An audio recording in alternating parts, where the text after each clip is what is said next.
I think music ಫೀಲ್ಡಲ್ಲಿ ಒಂದು showmanship in terms of attitude ಆಗಿರಲಿ ಅಥವಾ in terms of presentation on stage ಎಲ್ಲ ನಾವು ಅರ್ಲಿ ಡೇಸಲ್ಲಿ ನೋಡಿದರೆ ನಿಮ್ಮಿಂದಲೇ. ಯಾಕಂದರೆ ಅವಾಗೆಲ್ಲ ಆರ್ಕೆಸ್ಟ್ರಾ ಅಂತಂದರೆ ಒಂಥರ ತುಂಬ ಸೋಬರಾಗಿರ್ತಿತ್ತು. ಬಾಲಸುಬ್ರಹ್ಮಣ್ಯ ಒಂದೇ ಮಾತಾಡೋದು, ನಾನು 30-40 ವರ್ಷದಿಂದ ಫೀಲ್ಡಲ್ಲಿ ಇದ್ದೀನಿ, ಈ ಥರದ್ದು ಮ್ಯೂಸಿಕ್ ಕಲಿಸ್ಬೇಕು ಅಂತ ಇದಕ್ಕೊಂದು ಸ್ಕೂಲ್ ಮಾಡೋಕೆ ಒಂದು ಐಡಿಯಾನೇ ಬಂದಿಲ್ಲ, ನಿಮ್ಮಿಂದ ನಾನು ತಿಳ್ಕೊಂಡೆ.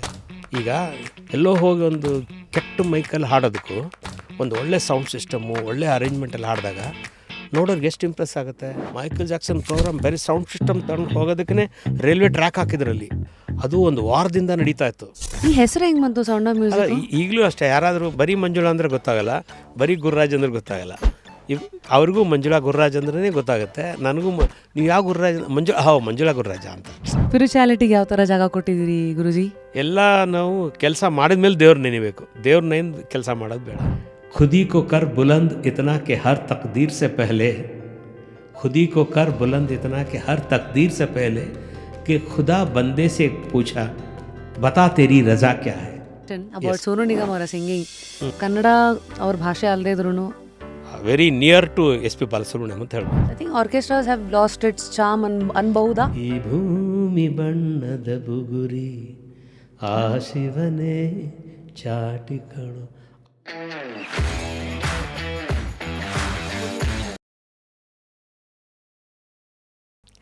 Today on just curious it is Guruji.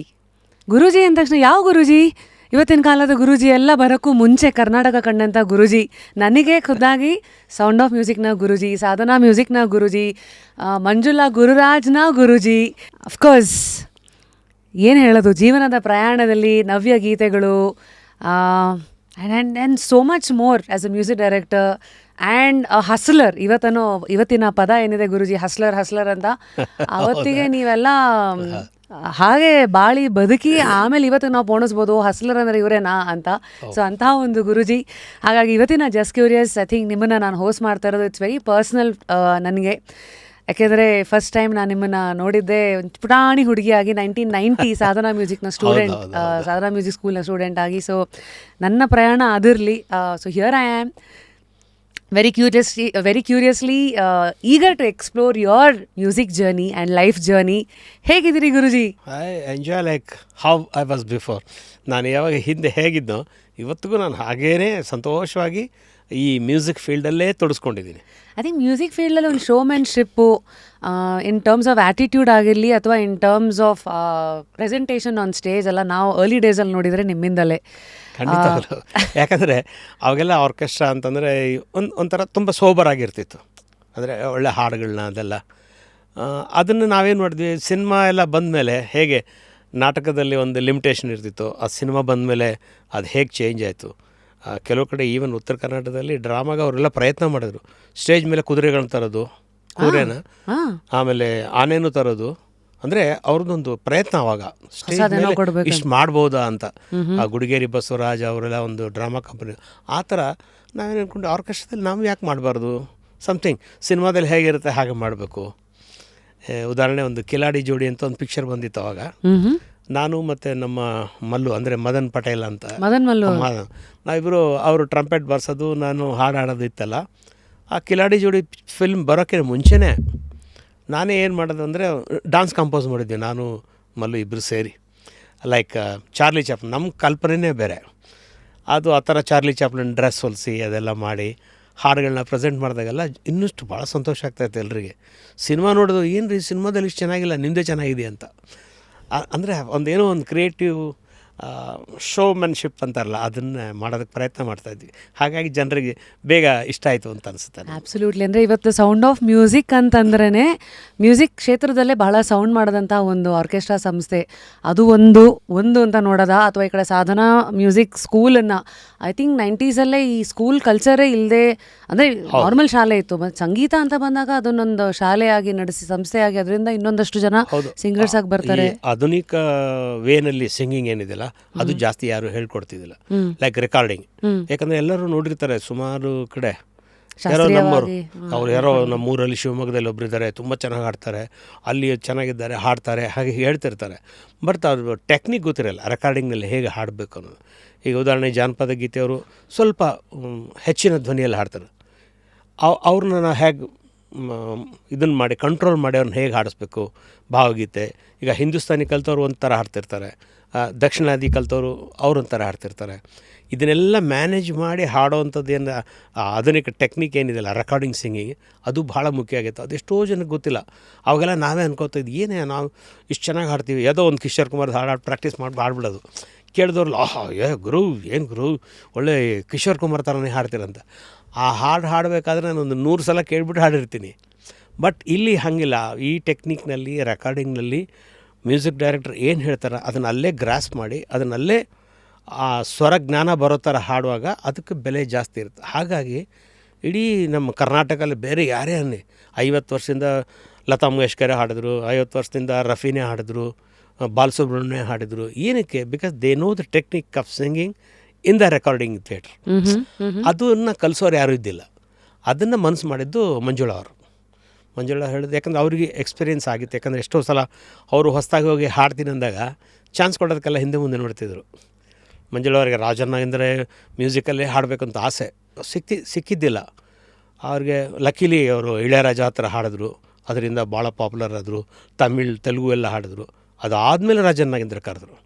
ಏನಕ್ಕಂದರೆ ಇವ್ರಿಗೆ ಟೆಕ್ನಿಕ್ ಗೊತ್ತಿದೆಯಾ ಇಲ್ವಾ ಅಂತ. ಸಡನ್ನಾಗಿ ಹೊಸಬರನ್ನ ಕರ್ಕೊಂಬಂದು ಹಾಡ್ಸೋದಕ್ಕೆ ಕಷ್ಟ ಆಗುತ್ತೆ. ಆಮೇಲೆ ಆ ಫಿಲ್ಮ್ ಲ್ಯಾಂಡು ತುಂಬ ಬ್ಯುಸಿ ಇತ್ತು ಅವಾಗ. ಯಾರಿಗೂ ಪ್ರಯತ್ನ ಮಾಡೋಷ್ಟು ಟೈಮ್ ಇರ್ತಿದ್ದಿಲ್ಲ. ಫಾಸ್ಟ್ ಫುಡ್ ಥರ ರೆಡಿ ಟು ಇಟೇ ಬೇಕಾಗಿತ್ತು. ಬಂದ್ಕೊಳ್ಳ ಕರೆದುಕೊಳ್ಳಿ ಹಾಡ್ಬಿಡ್ಬೇಕು ಅವರು. ಈಗ ಬಾಲಸುಬ್ರಹ್ಮಣ್ಯಂ ಅಂಥವರೆಲ್ಲ ಹಾಡ್ತಾಯಿದ್ರು. ಬಟ್ ಅದೇ ಥರ ನಮ್ಮವ್ರಿಗೆ ಯಾರಿಗೂ ಬರ್ತಿದ್ದಿಲ್ಲ. ಅದನ್ನು ಕಲಿಸ್ಬೇಕು ಅಂತ ಸಾಧನಾ ಮ್ಯೂಸಿಕ್ ಸ್ಕೂಲ್. ಇನ್ನೊಂದು ಮೇನ್ ಇಂಪಾರ್ಟೆಂಟ್ ಪಾಯಿಂಟ್ ಏನಂದರೆ ಆ ಮ್ಯೂಸಿಕ್ ಸ್ಕೂಲ್ ನಾನು ಪ್ರಾರಂಭ ಮಾಡೋಕ್ಕೆ ನಾನೇ ಕಲ್ತಿಲ್ಲ, ನಾನಾದರೂ ಇನ್ನೊಬ್ರಿಗಾದ್ರೂ ಕಲಿಸೋಣ ಅಂತ. ಯಾಕಂದರೆ ನಾನು ಬಂದಿದ್ದೆ ಉತ್ತರ ಕರ್ನಾಟಕದಿಂದ. ಅಲ್ಲಿ ಅಂತ ಈ ಥರ ಸಿನಿಮಾ ಮ್ಯೂಸಿಕ್ ಅದು ಇದಂದರೆ ಜಾಸ್ತಿ ಅದಕ್ಕೆ ರೆಸ್ಪೆಕ್ಟ್ ಇಲ್ಲ. ಏನಕ್ಕಂದರೆ ಹೇಗೆ ಹೇಳ್ತಾರಲ್ಲ ಕನ್ನಡ ಅನ್ನ ಭಾಷೆ ಆಗಬೇಕಂತ. ನಮ್ಮ ಸಂಗೀತನೂ ಅನ್ನ ಭಾಷೆ ಆದಾಗ ಮಾತ್ರ ನಮಗೆ ವ್ಯಾಲ್ಯೂ ಜಾಸ್ತಿ ಇರುತ್ತೆ. ಹಾಗಾಗಿ ಮನೆಯಲ್ಲೆಲ್ಲ ಯಾರು ಕಲಿಸೋಕ್ಕೆ ಹಿಂದೆ ಮುಂದೆ ನೋಡ್ತಿದ್ರು, ನಾವು ಕಲೀಲಿಲ್ಲ. ಇಲ್ಲಿ ಬಂದಮೇಲೆ ಮಂಜುಳವ್ರು ನೋಡಿದ್ರೆ ಅವ್ರ ತಂದೆ ತಾಯಿ ಎಲ್ಲ ತುಂಬ ಚೆನ್ನಾಗಿ ಕಲಿಸಿ ಏನು ಸ್ವರ ಹೇಳಿದ್ರೆ ಹಾಗೆ ಬರೆಯೋರು ಸಂಗೀತ ಅವರು ಮಂಜುಳಾ ಅವರು. ಸೊ ಅದನ್ನು ನಾವು ಕಲೀಲಿವಲ್ಲ, ಆ ಒಂದು ಮನಸ್ಸಲ್ಲಿತ್ತು. ನಾನಾದರೂ ಕಲ್ತಿಲ್ಲ, ಇನ್ನು ಬೇರೆಯವ್ರಿಗಾದರೂ ಚೆನ್ನಾಗಿ ಕಲಿಸೋಣ ಅಂತ ಆ ಆಸೆಯಿಂದ ಸ್ಕೂಲ್ ಮಾಡಿದೆ. ಸೊ ಐ ಥಿಂಕ್ ನನಗೆ ಜ್ಞಾಪಕ ಇದೆ, ನಮ್ಮಮ್ಮ ಹೇಳಿದ ಪ್ರಕಾರ ಟಿ ವಿ ಮುಂದೆ ಏನೋ ಹಾಡು ಹೇಳ್ತಾ ಇದ್ದಂತೆ. ಸೊ ಹಾಗಾಗಿ ನಾವು ಬಸವನಗುಡಿಯವರು. ಸೊ ಆವಾಗ ಏನಂದರೆ ಯೂಶ್ವಲಿ ನಮ್ಮ ಮನೆ ಸುತ್ತಮುತ್ತ 2 ಕಿಲೋಮೀಟ್ರಲ್ಲಿ ಏನೇನಿರುತ್ತೋ ನಮ್ಮ ಲೈಫು ಒಂದು ತಕ್ಕ ಮಟ್ಟಿಗೆ ಹಾಗೆ ಇರುತ್ತೆ. ನಾವು ಹೋಗೋ ಸ್ಕೂಲು, ನಾವು ಆಯ್ಕೆ ಮಾಡೋ ಸಂಗೀತ ಶಾಲೆ ಎಲ್ಲ.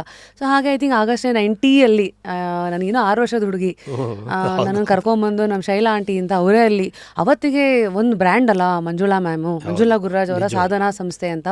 ಸೊ ಹಾಗಾಗಿ ಅದು ಕೊಯ್ನೂರು ಫೀಲ್ಡ್ ಪಕ್ಕದಲ್ಲಿ ಇದ್ದಿದ್ದು, ಇಲ್ಲೆಲ್ಲ ಬಂದಿದ್ದು. ಬಟ್ ನಮ್ಮ ಕುತೂಹಲ ಏನಂದರೆ ಪ್ರತಿಯೊಬ್ಬರು ಸಿಂಗರ್ದು ಏನೋ ಒಂದು ಅಸೋಸಿಯೇಷನ್ ಇರುತ್ತೆ ಸಾಧನಾ ಮ್ಯೂಸಿಕ್ ಸ್ಕೂಲ್, ಎಸ್ಪೆಷಲಿ 90sಲ್ಲಿ ಹುಟ್ಟಿರುವಂಥ ಅಥವಾ ಬೆಳೀತಾ ಇದ್ದಂಥ ಮಕ್ಕಳಿಗೆ. ಈ ಸಾಧನಾ ಹೆಸರೇ ಹೆಂಗೆ ಬಂತು? ಸಾಧನಾ ಹೆಸರು ಆ್ಯಕ್ಚುಲಿ ಇಳೆಯರಾಜ ಅವರು ಒಂದು ಸಲ ಬಂದಿದ್ದರು ನಮ್ಮ ಸ್ಕೂಲಿಗೆ. ಯಾರು ಜಾಸ್ತಿ ಎಲ್ಲೂ ಇಳೆಯರಾಜ ಹೋಗಿ ಯಾವುದೋ ಸ್ಕೂಲಲ್ಲಿ ಕೂತ್ಕೊಂಡು ಪಾಠ ಮಾಡಿದ್ದು ಕೇಳಿಲ್ಲ. ಆ್ಯಂಡ್ ಈ ವಾಸ್ ವೆರಿ ಬ್ಯುಸಿ ಆ್ಯಂಡ್ ಅವ್ರಿಗೆ ನಾವು ತುಂಬ ರೆಸ್ಪೆಕ್ಟ್ ಇತ್ತು. ಹಾಗಾಗಿ ಈ ಮ್ಯೂಸಿಕ್ ಸ್ಕೂಲ್ ಸ್ಟಾರ್ಟ್ ಮಾಡಿದ ಮೇಲೆ ಏನಂತ ಹೆಸರಿಡಬೇಕು ಅನ್ನುವಾಗನೇ ಇಳೆಯರಾಜನ ಮನಸ್ಸಲ್ಲಿ ಇಟ್ಕೊಂಡು ನಮ್ಮ ಗೆಳೆಯ ಒಬ್ಬರು ಬಿಜಾಪುರದವ್ರು ಅರವಿಂದ್ ಮಹೇಂದ್ರಕರ್ ಅಂತ ಈಗ ಅನೌನ್ಸ್ಮೆಂಟು ಅದೆಲ್ಲ ಮಾಡ್ತಿರೋದು. ಗುರುಭಾಯ್ ಸಾಧನಾ ರಖೋ, ಇಲ್ಲಿಂದ ಎಲ್ಲರಿಗೂ ಸಾಧನೆ ಆಗಲಿ ಅಂತ. ಸೊ ಅದನ್ನು ಮಂಜುಳವ್ರು ಅಕ್ಸೆಪ್ಟ್ ಮಾಡಿ ಸಾಧನಾ ಮ್ಯೂಸಿಕ್ ಸ್ಕೂಲ್ ಅಂತ ಮಾಡಿದ್ಮೇಲೆ ಇಳೆಯರಾಜ ಬಂದು ಅದು ಒಂದು ಇದು ಲೈನ್ಸ್ ಎಲ್ಲ ಬರ್ಕೊಟ್ಟಿದ್ದಾರೆ ಅದ್ರ ಬಗ್ಗೆ, ಸಾಧನಾ ಬಗ್ಗೆ. ಏನಂತ? ಸಾಧನೆ ಮಾಡೋರಿಗೆ ಸಾಧನೆ ಸಿಗುತ್ತೆ, ಆ ಥರ ಒಂದು ಫುಲ್ ಭಾಳ ಚೆನ್ನಾಗಿ ಬರೆದು ಹೇಳಿದ್ದಿತ್ತು. ಆ್ಯಂಡ್ ಐ ಥಿಂಕ್ ಆವಾಗಿನ ಕಾಲಕ್ಕೇ ಐ ರಿಮೆಂಬರ್ ಅಡ್ಮಿಷನ್ ಅಂತೆಲ್ಲ ಆದವ್ರಿಗೆ ಸಾಧನಾ ಮ್ಯೂಸಿಕ್ ಸ್ಕೂಲ್ದೇ ಪ್ರಿಂಟ್ ಇರುವಂಥ ನೋಟ್ಬುಕ್ ಎಲ್ಲ ಕೊಡ್ತಾಯಿದ್ರಿ. ಆ್ಯಂಡ್ ಆ್ಯಸ್ ಎ ಸ್ಟೂಡೆಂಟ್ ನನ್ನ ಅರ್ಲಿ ಮೆಮರೀಸ್ ಅಂತೆಲ್ಲ ಬಂದಾಗ ಇವತ್ತೆಲ್ಲ ಇಂಟರ್ನೆಟ್ ಬಂದುಬಿಟ್ಟಿದೆ, ಪ್ರಿಂಟೆಡ್ ಬುಕ್ಸು ಪ್ರಿಂಟೌಟ್ ಎಲ್ಲ ಇದೆ. ಐ ರಿಮೆಂಬರ್ ನೀವೆಲ್ಲ ಹಾಡುಗಳನ್ನ ಒಂದು ಫೈಲಲ್ಲಿ ಒಂದು ಕವರೆಲ್ಲ ಇತ್ತು, ಅದ್ರ ಮಧ್ಯದಲ್ಲಿ ಶೀಟೆಲ್ಲ ಹಾಕಿ ನಾವು ಹಿಂಗೆಲ್ಲ ಫೈಲೆಲ್ಲ ಇಸ್ಕೊಂಡೆ ಕಾಪಿ ಮಾಡ್ಕೊಂಡು ವಾಪಸ್ ಕೊಡಬೇಕಾಗಿದ್ದು. ಯಾಕಂದರೆ ಪಬ್ಲಿಕ್ ಪ್ರೋಗ್ರಾಮ್ಗೆ ಹೋದಾಗೆಲ್ಲ ಗಾಳಿ ಮಳೆ ಬರೋದು, ಎಲ್ಲ ಅಕ್ಷರ ಹೋಗುತ್ತೆ ಅಂತ ಪ್ಲಾಸ್ಟಿಕ್ದು ಕವರ್ಸ್ಗಳು ತಂದು ಅದರೊಳಗಡೆ ಇಟ್ಕೊಂಡು ಆ ಥರ ಎಲ್ಲ ಬಹಳ ನೀಟಾಗಿ ವರ್ಕ್ ಮಾಡೋದು ನಾವು ಕಲಿಸಿದ್ದು ಲೈಫೇ ಅಂತೀರಾ? ಖಂಡಿತ ಖಂಡಿತ. So obviously once you had the vision of sadhana, ಅವತ್ತಿನ ಕಾಲದಲ್ಲಿ ಯಾರೂ ಮಾಡದೇ ಇದ್ದಿದ್ದು, ಅಲ್ಲಿವರೆಗೂ ಮ್ಯೂಸಿಕ್ ಅಂತೆಲ್ಲ ಬಂದರೆ ಮನೆ ಮಟ್ಟಕ್ಕೆ ಯಾರೋ ಮನೆಯಲ್ಲೇ ಸಂಗೀತ ಹೇಳ್ಕೊಡ್ತಾ ಇದ್ರು. ಇದೊಂದು ಇನ್ಸ್ಟಿಟ್ಯೂಟ್ ಆಗಿ ಬೆಳೆಸೋ ಇನಿಷಿಯಲ್ ಇದರಲ್ಲಿ ಜಾಗ ಅಲ್ಲೇ ಮಾಡಬೇಕು, ಮತ್ತು ಯಾವ್ಯಾವ ಥರ ಟ್ಯೂಟರ್ಸ್ಗಳು ಬರಬೇಕು. ಯಾಕೆಂದರೆ ಮಂಜುಳಾ ಮ್ಯಾಮು ಅವಾಗ ಬೈ ದೆನ್ ತುಂಬ ಪ್ರೋಗ್ರಾಮ್ಸಲ್ಲಿ at the same time playback ಸಿಂಗಿಂಗಲ್ಲಿ ಬ್ಯುಸಿ ಇರ್ತಾಯಿದ್ರು. ಸೊ ಅಲ್ಲಿ ನಾನು ಜಿ ವಿ ಅತ್ರಿ ಅವರು ನಮ್ಮ ಗುರುಗಳಾಗಿದ್ದರು, ಪುತ್ತೂರು ನರಸಿಂಹನಾಯಕ್ ಅವರು ನಮ್ಮ ಗುರುಗಳಾಗಿದ್ದರು. ಸೊ ಇವರ ಆಯ್ಕೆ ಎಲ್ಲ ಹೇಗಾಯಿತು, ಇವರೆಲ್ಲರನ್ನೂ ಒಟ್ಟಿಗೆ ಹಾಕಬೇಕಂತ? ಯಾಕಂದರೆ ನನಗೇನು ಒಂದು ಮ್ಯೂಸಿಕ್ ಸ್ಕೂಲ್ ಅಂತ ಪ್ರಾರಂಭಿಸಿದ ಮೇಲೆ ಈಗ ನಾವು ಅಂದ್ಕೊಂಡಿದ್ದೆ ಫಸ್ಟು ದಕ್ಷಿಣಾದಿಯಲ್ಲಿ ಹೀಗೆ ಕಳಿಸ್ತಾರೆ, ಆಮೇಲೆ ಕರ್ನಾಟಕದಲ್ಲಿ ಹಿಂದೂಸ್ತಾನಿ. ಸೊ ನಮ್ಮ ಸ್ಕೂಲ್ ಮಾಡಿದ್ಮೇಲೆ ಈಗ ಮಂಜುಳಾ ಅವ್ರು ಹೇಳ್ಕೊಡೋರ ಸಂಗಡ ಬೇರೆ ಬೇರೆಯವ್ರು ಹೇಳ್ಕೊಟ್ರೆ ಹೇಗಿರುತ್ತೆ, ಎಲ್ಲ ಡಿಫ್ರೆಂಟ್ ಟೀಚರ್ಸ್ ಬಂದು ಡಿಫ್ರೆಂಟ್ ಜಾನರಲ್ಲಿ. ನರಸಿಂಹನಾಯಕ್ ಬಂದು ಭಕ್ತಿಗೀತೆಗಳನ್ನ ಹೇಳ್ಕೊಡೋದು, ಅಶ್ವಥ್ ಅವ್ರು ಬಂದರೆ ಈ ಫೋಕ್ ಟೈಪ್ದು ಅವೆಲ್ಲ ಹೇಳ್ಕೊಡೋದು, ಭಾವಗೀತೆಗಳನ್ನ ಹೇಳ್ಕೊಡೋದು. ಸೊ ಕಲಿಯೋರಿಗೆ ಇನ್ನಿಷ್ಟು ಬೇರೆ ಬೇರೆ ಥರ ಅನ್ನಿಸ್ತಾಯಿತ್ತು. ಇದೇನು ಸಿನಿಮಾನ ಹಾಡು ಮಾತ್ರ ಸಿಂಪಲಾಗಿದೆ ಹಾಡೋಕ್ಕೆ ಅಂತ. ಹಾಡೋಕ್ಕೆ ಸಿಂಪಲ್, ಹಾಡೋದೇ ಕಷ್ಟ. ಬೇರೆ ಇದೆಲ್ಲ ಕಷ್ಟವಾಗಿ ಕೇಳುತ್ತೆ, ಹಾಡೋದು ಈಸಿ, ಆ ಥರನೂ ಇರುತ್ತೆ. ಸೊ ಇವೆಲ್ಲ ವಿಷಯ ತಿಳ್ಕೊಳ್ಳಿ ಅನ್ನೋದಕ್ಕೆ ಮಂಜುಳವ್ರು ಒಂದು ಇದ್ರದ್ದು ಸಿಲೆಬಸ್ ಮಾಡಿದ್ರು. ನಾವು ಮುಂಚೆ ಎಲ್ಲ ಇದುವಾಗ ಟ್ರಿನಿಟಿ ಕಾಲೇಜ್ ಲಂಡನ್ದು ಸಿಲೆಬಸ್ಸಸ್ ಎಲ್ಲ ಕೀಬೋರ್ಡಲ್ಲಿ ತಿಳ್ಕೊಂಡಿದ್ವಿ. ಸೊ ಅದೇ ಥರನೇ ಒಂದು ಸಿಲೆಬಸ್ಸು ಮಾಡಿದರು. ಸಿಲೆಬಸ್ ಮಾಡಿ ಆದಮೇಲೆ ಅಂದರೆ ಭಾಳಷ್ಟು ಜನ ಇಷ್ಟಪಡ್ತಾಯಿದ್ರು. ಒಂದು ಸಲ ಎಸ್ ಜಾನಕಿಯವರು ಮತ್ತು ಎಸ್ ಪಿ ಬಾಲಸುಬ್ರಹ್ಮಣ್ಯಂ ಅವರು ಅವ್ರು ಬಂದು ನಮ್ಮ ಸ್ಕೂಲಿಗೆ ಒಂದು ಏನಕ್ಕೋ ಹೀಗೆ ಕರೆಸಿದ್ವಿ. ಅವ್ರಿಗೆ ಭಾಳ ಆಶ್ಚರ್ಯ ಆಯಿತು. ಎಸ್ ಪಿ ಬಾಲಸುಬ್ರಹ್ಮಣ್ಯಂ ಅದೇ ಅಂದರು, how got this idea about opening A school for the recording type ಅಂತ. ನಾನು ಹೇಳಿದೆ ಹಿಂಗೆ ಸರ್, ಯಾಕಂದರೆ ನಾವು ಎಲ್ಲ ಹಾಡ್ತಾಯಿದ್ವಿ ಪಬ್ಲಿಕ್ ಪ್ರೋಗ್ರಾಮ್ನ, ಎಲ್ಲರೂ ವಾವ ಅಂತಾರೆ. ರೆಕಾರ್ಡಿಂಗಲ್ಲಿ ಓದ್ಕೊಳ್ಳಿ ನಮ್ಮನ್ನ ಅಯ್ಯೋ ಸರಿಯಾಗಿ ಹಾಡಲ್ಲ ಅಂತಾರೆ. ಏನೋ ಟೆಕ್ನಿಕ್ ಇರಬೇಕು, ಅದ್ರ ಸಲುವಾಗಿ ನಾವು ಇದನ್ನು ಮಾಡಿದ್ವಿ ಅಂತ. ಅದಕ್ಕೆ ಎಸ್ ಪಿ ಬಾಲಸುಬ್ರಹ್ಮಣ್ಯಂ ಮತ್ತು ಜಾನಕಿಯವರು ತುಂಬ ಅಪ್ರಿಷಿಯೇಟ್ ಮಾಡಿದ್ರು. ಬಾಲಸುಬ್ರಹ್ಮಣ್ಯಂ ಒಂದೇ ಮಾತು ಹೇಳಿದ್ರು, ನಾನು 30-40 ವರ್ಷದಿಂದ ಫೀಲ್ಡಲ್ಲಿದ್ದೀನಿ, ಈ ಥರದ್ದು ಮ್ಯೂಸಿಕ್ ಕಲಿಸ್ಬೇಕು ಅಂತ ಇದಕ್ಕೊಂದು ಸ್ಕೂಲ್ ಮಾಡೋಕೆ ಒಂದು ಐಡಿಯಾನೇ ಬಂದಿಲ್ಲ, ನಿಮ್ಮಿಂದ ನಾನು ತಿಳ್ಕೊಂಡೆ, ಗಿವ್ ಮಿ ಯುವರ್ ಸಿಲೆಬಸ್ ಅಂತ ಹೇಳಿದ್ರು. ಸೊ ಐ ಗೆಸ್ ಆ ಒಂದು ಸ್ಕೂಲ್ ಸ್ಟೂಡೆಂಟ್ಸರ ಒಂದು ಕನಸುಗಳಿಗೆ ಒಂದು ಪ್ಲೇಗ್ರೌಂಡ್ ಎಷ್ಟಾಗಿದೆಯೋ ಸಾಧನ, ದಿಗ್ಗಜರ ಒಂದು ಕಾಲ್ನಡಿಗೆಗೂ ಒಂದು ಪ್ಲೇಗ್ರೌಂಡ್ ಆಗಿದೆ. ನಾನೇ ನೋಡ್ದಂಗೆ ಜಾನಕಿ ಅಮ್ಮ ಬಂದಾಗಲೂ ನಾನು ಇನ್ನೂ ಚಿಕ್ಕ ಹುಡುಗಿ. ಸೊ ಇವರೆಲ್ಲರನ್ನ ಸ್ಕೂಲಿಗೆ ಕರೆಸೋದು ದೊಡ್ಡ ವಿಷಯ ಆವಾಗ. ಖಂಡಿತ. ಸೊ ಅವೆಲ್ಲ ಹೇಗೆ ಐಡಿಯಾ ಯಾರಿಗೆ ಬರ್ತಾಯಿತ್ತು, ಮತ್ತು ಯಾರ್ಯಾರನ್ನ ಡೇಟ್ಸ್ ಎಲ್ಲ ಹೆಂಗೆ ತೊಗೋತಾ ಇದ್ರಿ? ಇಲ್ಲ, ಮಂಜುಳವ್ರ ಇನ್ಫ್ಲುಯೆನ್ಸ್ ತುಂಬ ಇತ್ತು ಅವಾಗ, ಆ ಟೈಮ್ನಲ್ಲಿ. ಅದೇ ಥರ ನಾನು ಅದನ್ನೆಲ್ಲ ಆರ್ಗನೈಸ್ ಮಾಡೋದ್ರಲ್ಲಿ ನಾನು ಯೋಚನೆ ಮಾಡ್ತಾನೆ ಇದ್ದೆ. ಎವ್ರಿ ಇಯರ್ ಒಬ್ಬ ಮ್ಯೂಸಿಕ್ ಡೈರೆಕ್ಟರ್ ಅವ್ರನ್ನ ಕರೆಸಿ ಅವ್ರಿಗೆ ಸನ್ಮಾನ ಮಾಡಿ ಅವ್ರ ಹಾಡುಗಳನ್ನ ಹಾಡಿ ಅದ್ರ ಮೂಲಕ ಎಲ್ಲರಿಗೆ ಕ್ಲಾಸ್ನಲ್ಲಿ ಕಲಿಸ್ಬೇಕೆಂಬುದೆಲ್ಲ ಆಯ್ತಲ್ಲ. ಹಾಗಾಗಿ ನಾವು ಯಾರು ಕರೆದ್ರೂ ಅದೇನೋ ನಮ್ಮ ಲಕ್ಕು ಅಂತ ಹೇಳ್ಬೋದು. ಎಸ್ ಪಿ ಬಾಲಸುಬ್ರಹ್ಮಣ್ಯದಿಂದ ಹಿಡಿದು ಓಪಿನಿಯರ್ ಹಿಂದಿ ಮ್ಯೂಸಿಕ್ ಡೈರೆಕ್ಟರ್ ಅವ್ರದ್ದು ಕಾರ್ಯಕ್ರಮ ಕೂಡ ಮಾಡಾಕಿದ್ವಿ ನಾವು. ಅಷ್ಟು ದೊಡ್ಡ ಅದು ಒಂದು ಯೋಚನೆ ಬಂತು. ಇದರಿಂದ ಎಲ್ಲ ವಿದ್ಯಾರ್ಥಿಗಳಿಗೆ ಈ ವಿಷಯಗಳಿಗೆ ಗೊತ್ತಾಗಲಿ. ಯಾಕಂದರೆ ಒಬ್ಬೊಬ್ರದ್ದು ಒಂದೊಂದು ಸ್ಟೈಲ್ ಇರುತ್ತೆ. ಈಗ ರಾಜನ್ ನಾಗೇಂದ್ರ ಮ್ಯೂಸಿಕ್ ಕೇಳಿದ್ರೆ ನೀವು ಹೇಳಿಬಿಡ್ತೀರಿ, ಸಿಂಗರ್ಸ್ ಆದರು ಇದು ರಾಜನ್ ನಾಗೇಂದ್ರ ಮ್ಯೂಸಿಕ್ ಅಂತ. ಅದೇ ಥರ ಇಳೆಯರಾಜದ್ದು ಒಂದು ಚರಣ ಹಾಡ್ಬಿಟ್ಟು ವಾಪಸ್ ಪಲ್ಲವಿಗೆ ಬರಬೇಕಾದ್ರೆ ಎಷ್ಟು ಕಷ್ಟ ಇದೆ ಅಂತ ಅದು ಗೊತ್ತಾಗ್ಬಿಡುತ್ತೆ, ಇದೆ ಇಳೆಯರಾಜ ಕಂಪೋಸಿಷನ್ ಅಂತ. ಆ ಥರ ಒಬ್ಬೊಬ್ರದ್ದು ಒಂದೊಂದು ಸ್ಟೈಲ್ ಇರುತ್ತೆ. ಇದನ್ನೆಲ್ಲ ತಿಳ್ಕೊಳ್ಳಿ, ಎಲ್ರಿಗೂ ಆ ವಿಷಯಗಳು ಗೊತ್ತಾಗಲಿ ಎಂಬುದೇ ನಮ್ಮ ಸಾಧನಾ ಮ್ಯೂಸಿಕ್ ಸ್ಕೂಲ್ನ ಮೇಯ್ನ್ ಏಮ್. ಸೊ ಆವಾಗ ನಮ್ಮ ಹೆಸರಾಂತ ಪ್ಲೇಬ್ಯಾಕ್ ಸಿಂಗರ್ಸ್ ಯಾರೂ ಬ್ಯಾಂಗ್ಳೂರು ಬೇಸ್ಡ್ ಅಷ್ಟು ಇರಲಿಲ್ಲ ಅನ್ಸುತ್ತೆ. ಹೌದು. ಸೊ ಅವರೆಲ್ಲರನ್ನ ಬೆಂಗಳೂರಿಗೆ ಬಂದಾಗ ಸ್ಕೂಲ್ಗೆ ಅಂತ ಎಷ್ಟು ಟೈಮ್ ಎತ್ತಿಡ್ತಾಯಿದ್ರು, ಅಥವಾ ಬರೀ ಆ್ಯನ್ಯುವಲ್ ಡೇಗೆ ಬರ್ತಾಯಿದ್ರಾ? ಇಲ್ಲ, ಅವ್ರಿಗೆ ನಮ್ಮ ವರ್ಕ್ ಬಗ್ಗೆ ತುಂಬ ರೆಸ್ಪೆಕ್ಟ್ ಇತ್ತಲ್ಲ, ಹಾಗಾಗಿ ನಾವು ಯಾವಾಗ ಕರೆದ್ರೂ ಬಂದು ಪ್ರತಿಯೊಂದು ಕಾರ್ಯಕ್ರಮದಲ್ಲಿ ಭಾಗಿಯಾಗೋರು. ಎಸ್ಪೆಷಲಿ ಜಾನಕಿ ಅಮ್ಮ ಅಂತೂ ತುಂಬ ಸಂತೋಷಪಟ್ಟರು. ಏನಿದು ನೀವು ಇದ್ರ ಬಗ್ಗೆ ಸ್ಕೂಲ್ ಮಾಡಿ ನನಗೂ ಇದು ಹೊಳಿಲೇ ಅಲ್ವಲ್ಲ ಅಂತ ಎಷ್ಟೆಲ್ಲ ಅಂದರೆ ಸಂತೋಷ ಪಡ್ತಾಯಿದ್ರು. ಯಾಕಂದರೆ ಎಲ್ಲ ಕಡೆ ನಿಮ್ಗೆ ಗೊತ್ತಿರೋ ಹಾಗೆ ಎಲ್ಲ ಬೇರೆ ಥರದ ಜನರಲ್ಲಿ ಮ್ಯೂಸಿಕ್ ಕಲ್ಸೋರು ಇದ್ದಾರೆ. ಇದನ್ನು ಯಾರು ಹೇಳ್ಕೊಡ್ತಾರೆ ಹೇಳಿ? ರೆಕಾರ್ಡಿಂಗಲ್ಲಿ ಹೆಂಗೆ ಪ್ಲೇಬ್ಯಾಕ್ ಸಿಂಗಿಂಗ್ ಅಂದರೆ ಏನು? ಯಾಕಂದರೆ ಇಲ್ಲಿ ಸ್ಪಷ್ಟ ಉಚ್ಚಾರಣೆ ಇರಬೇಕು, ಸಂಗೀತದ ಬಗ್ಗೆ ಒಳ್ಳೆ ಜ್ಞಾನ ಇರಬೇಕು, ಆಮೇಲೆ ಹಾವಭಾವಗಳನ್ನ ತುಂಬ. ಈಗ ಜಾನಪದ ಗೀತೆಯಲ್ಲಿ ಅವ್ರಿಗೂ ಒಂದು ರೇಂಜ್ ಇರುತ್ತೆ, ಆ ರೇಂಜಲ್ಲಿ ಲಾ ಅಂತ ಹಾಡ್ತಾರೆ. ಅವ್ರನ್ನೇ ಅಷ್ಟೇ ಮೆಲೋಡಿಯಾಗಿ ಹಾಡೋ ಅಂತಂದರೆ ಸ್ವಲ್ಪ ಕಷ್ಟಪಡ್ತಾರೆ. ಸೊ ಇದು ಅವರಿಗೆ ಗೊತ್ತಾಗ್ಬಿಟ್ರೆ ಜಾನಪದ ಹಾಡೋನಿಗೆ ಈ ಸ್ಟೈಲ್ ಅಂದರೆ ಏನು, ಈಗ ವೆಸ್ಟರ್ನ್ ಹಾಡೋರಿಗೆ ಈ ಸ್ಟೈಲ್ ಏನಂತ ಅದು ಗೊತ್ತಾದಾಗ ಅವ್ರು ಬ್ಲೆಂಡ್ ಮಾಡ್ತಾರೆ ಅದನ್ನು. ಅದನ್ನೇ ಬಾಲಸುಬ್ರಹ್ಮಣ್ಯಂ ಆಗಲಿ, ಮೊಹಮ್ಮದ್ ರಫಿ, ಲತಾ ಮಂಗೇಶ್ಕರ್ ಇವರೆಲ್ಲ ಅದನ್ನು ಬ್ಲೆಂಡ್ ಮಾಡಿದವ್ರು. ಯಾಕಂದರೆ ಲತಾ ಮಂಗೇಶ್ಕರ್ ಕೂಡ ಕ್ಲಾಸಿಕಲ್ ಸಿಂಗರೇ. ಭೀಮಸೇನ್ ಜೋಶಿ ಅವರೇ ಒಂದು ಸಲ ಹೇಳಿದ್ರಂತೆ, ಅರೆ आप तो सिर्फ 5 मिनट में इतना, हम सुर लगाने के लिए आधा घंटा पड़ता है, मगर आप 5 मिनट में इतना अच्छा गाना कैसे गाते हो. ಅಂದರೆ ಅಷ್ಟು ಇದರಲ್ಲೊಂದು ಕಲೆ ಇದೆ ಅನ್ನೋದನ್ನು ತೋರಿಸ್ಕೊಡೋದು ಇಂಪಾರ್ಟೆಂಟ್ ಆಗಿತ್ತು ನಮಗೆ. ಹೆಂಗೆ ಹೇಳಿದ ಹೇಗಾಯ್ತಂದ್ರೆ, ಈಗ ಒಲೆ ಹಚ್ಚೋದು ದೊಡ್ಡದಲ್ಲ, ಹಾಂ, ಎಲ್ಲಿ ಸಣ್ಣ ಉರಿಬೇಕು, ಎಲ್ಲಿ ದೊಡ್ಡ ಉರಿಬೇಕು, ಎಲ್ಲಿ ಎಷ್ಟು ಇರಬೇಕು ಅನ್ನೋದನ್ನ ಆರ್ಟಿಕಲೇಷನ್, ಅದು ಸೋ ಇಂಪಾರ್ಟೆಂಟ್ ಅನ್ನೋದು. ಖಂಡಿತ ಆ ಇಂಪಾರ್ಟೆನ್ಸ್ ಎಲ್ರಿಗೂ ಗೊತ್ತಾಗಲೆಂಬುದೇ ಮನಸ್ಸಲ್ಲಿತ್ತು. ಇಲ್ಲಾಂದ್ರೆ ಏನಂತಾರೆ, ಅಯ್ಯೋ ಸುಮ್ಮನೆ ಪಾಲಿಟಿಕ್ಸ್ ಮಾಡ್ತಾರೆ, ಅವ್ರು ನಮ್ಗೆ ಹಾಡ್ಸಲ್ಲ, ಬೇರೆದವ್ರನ್ನ ಕರ್ಕೊಂಬಂದು ಹಾಡ್ತಾರೆ. ಯಾಕೆ ಹಾಡಿಸ್ತಾರೆ ಬೇರೆದವ್ರನ್ನ ಕರ್ಕೊಂಬಂದು ಹಾಡೋಕ್ಕೆ? ಅಲ್ಲಿ ಆ ಟ್ಯಾಲೆಂಟ್ ಇದೆ, ಅದಕ್ಕೆ ಬೇರೆದವರು ಇಲ್ಲಿ ಬರ್ತಾ ಇದ್ದಾರೆ. ಇಲ್ಲಿ ನಮ್ಮಲ್ಲಿ ಟ್ಯಾಲೆಂಟ್ ಚೆನ್ನಾಗಿದ್ದರೆ ಅಲ್ಲಿಗೆ ಹೋಗ್ತಾರೆ.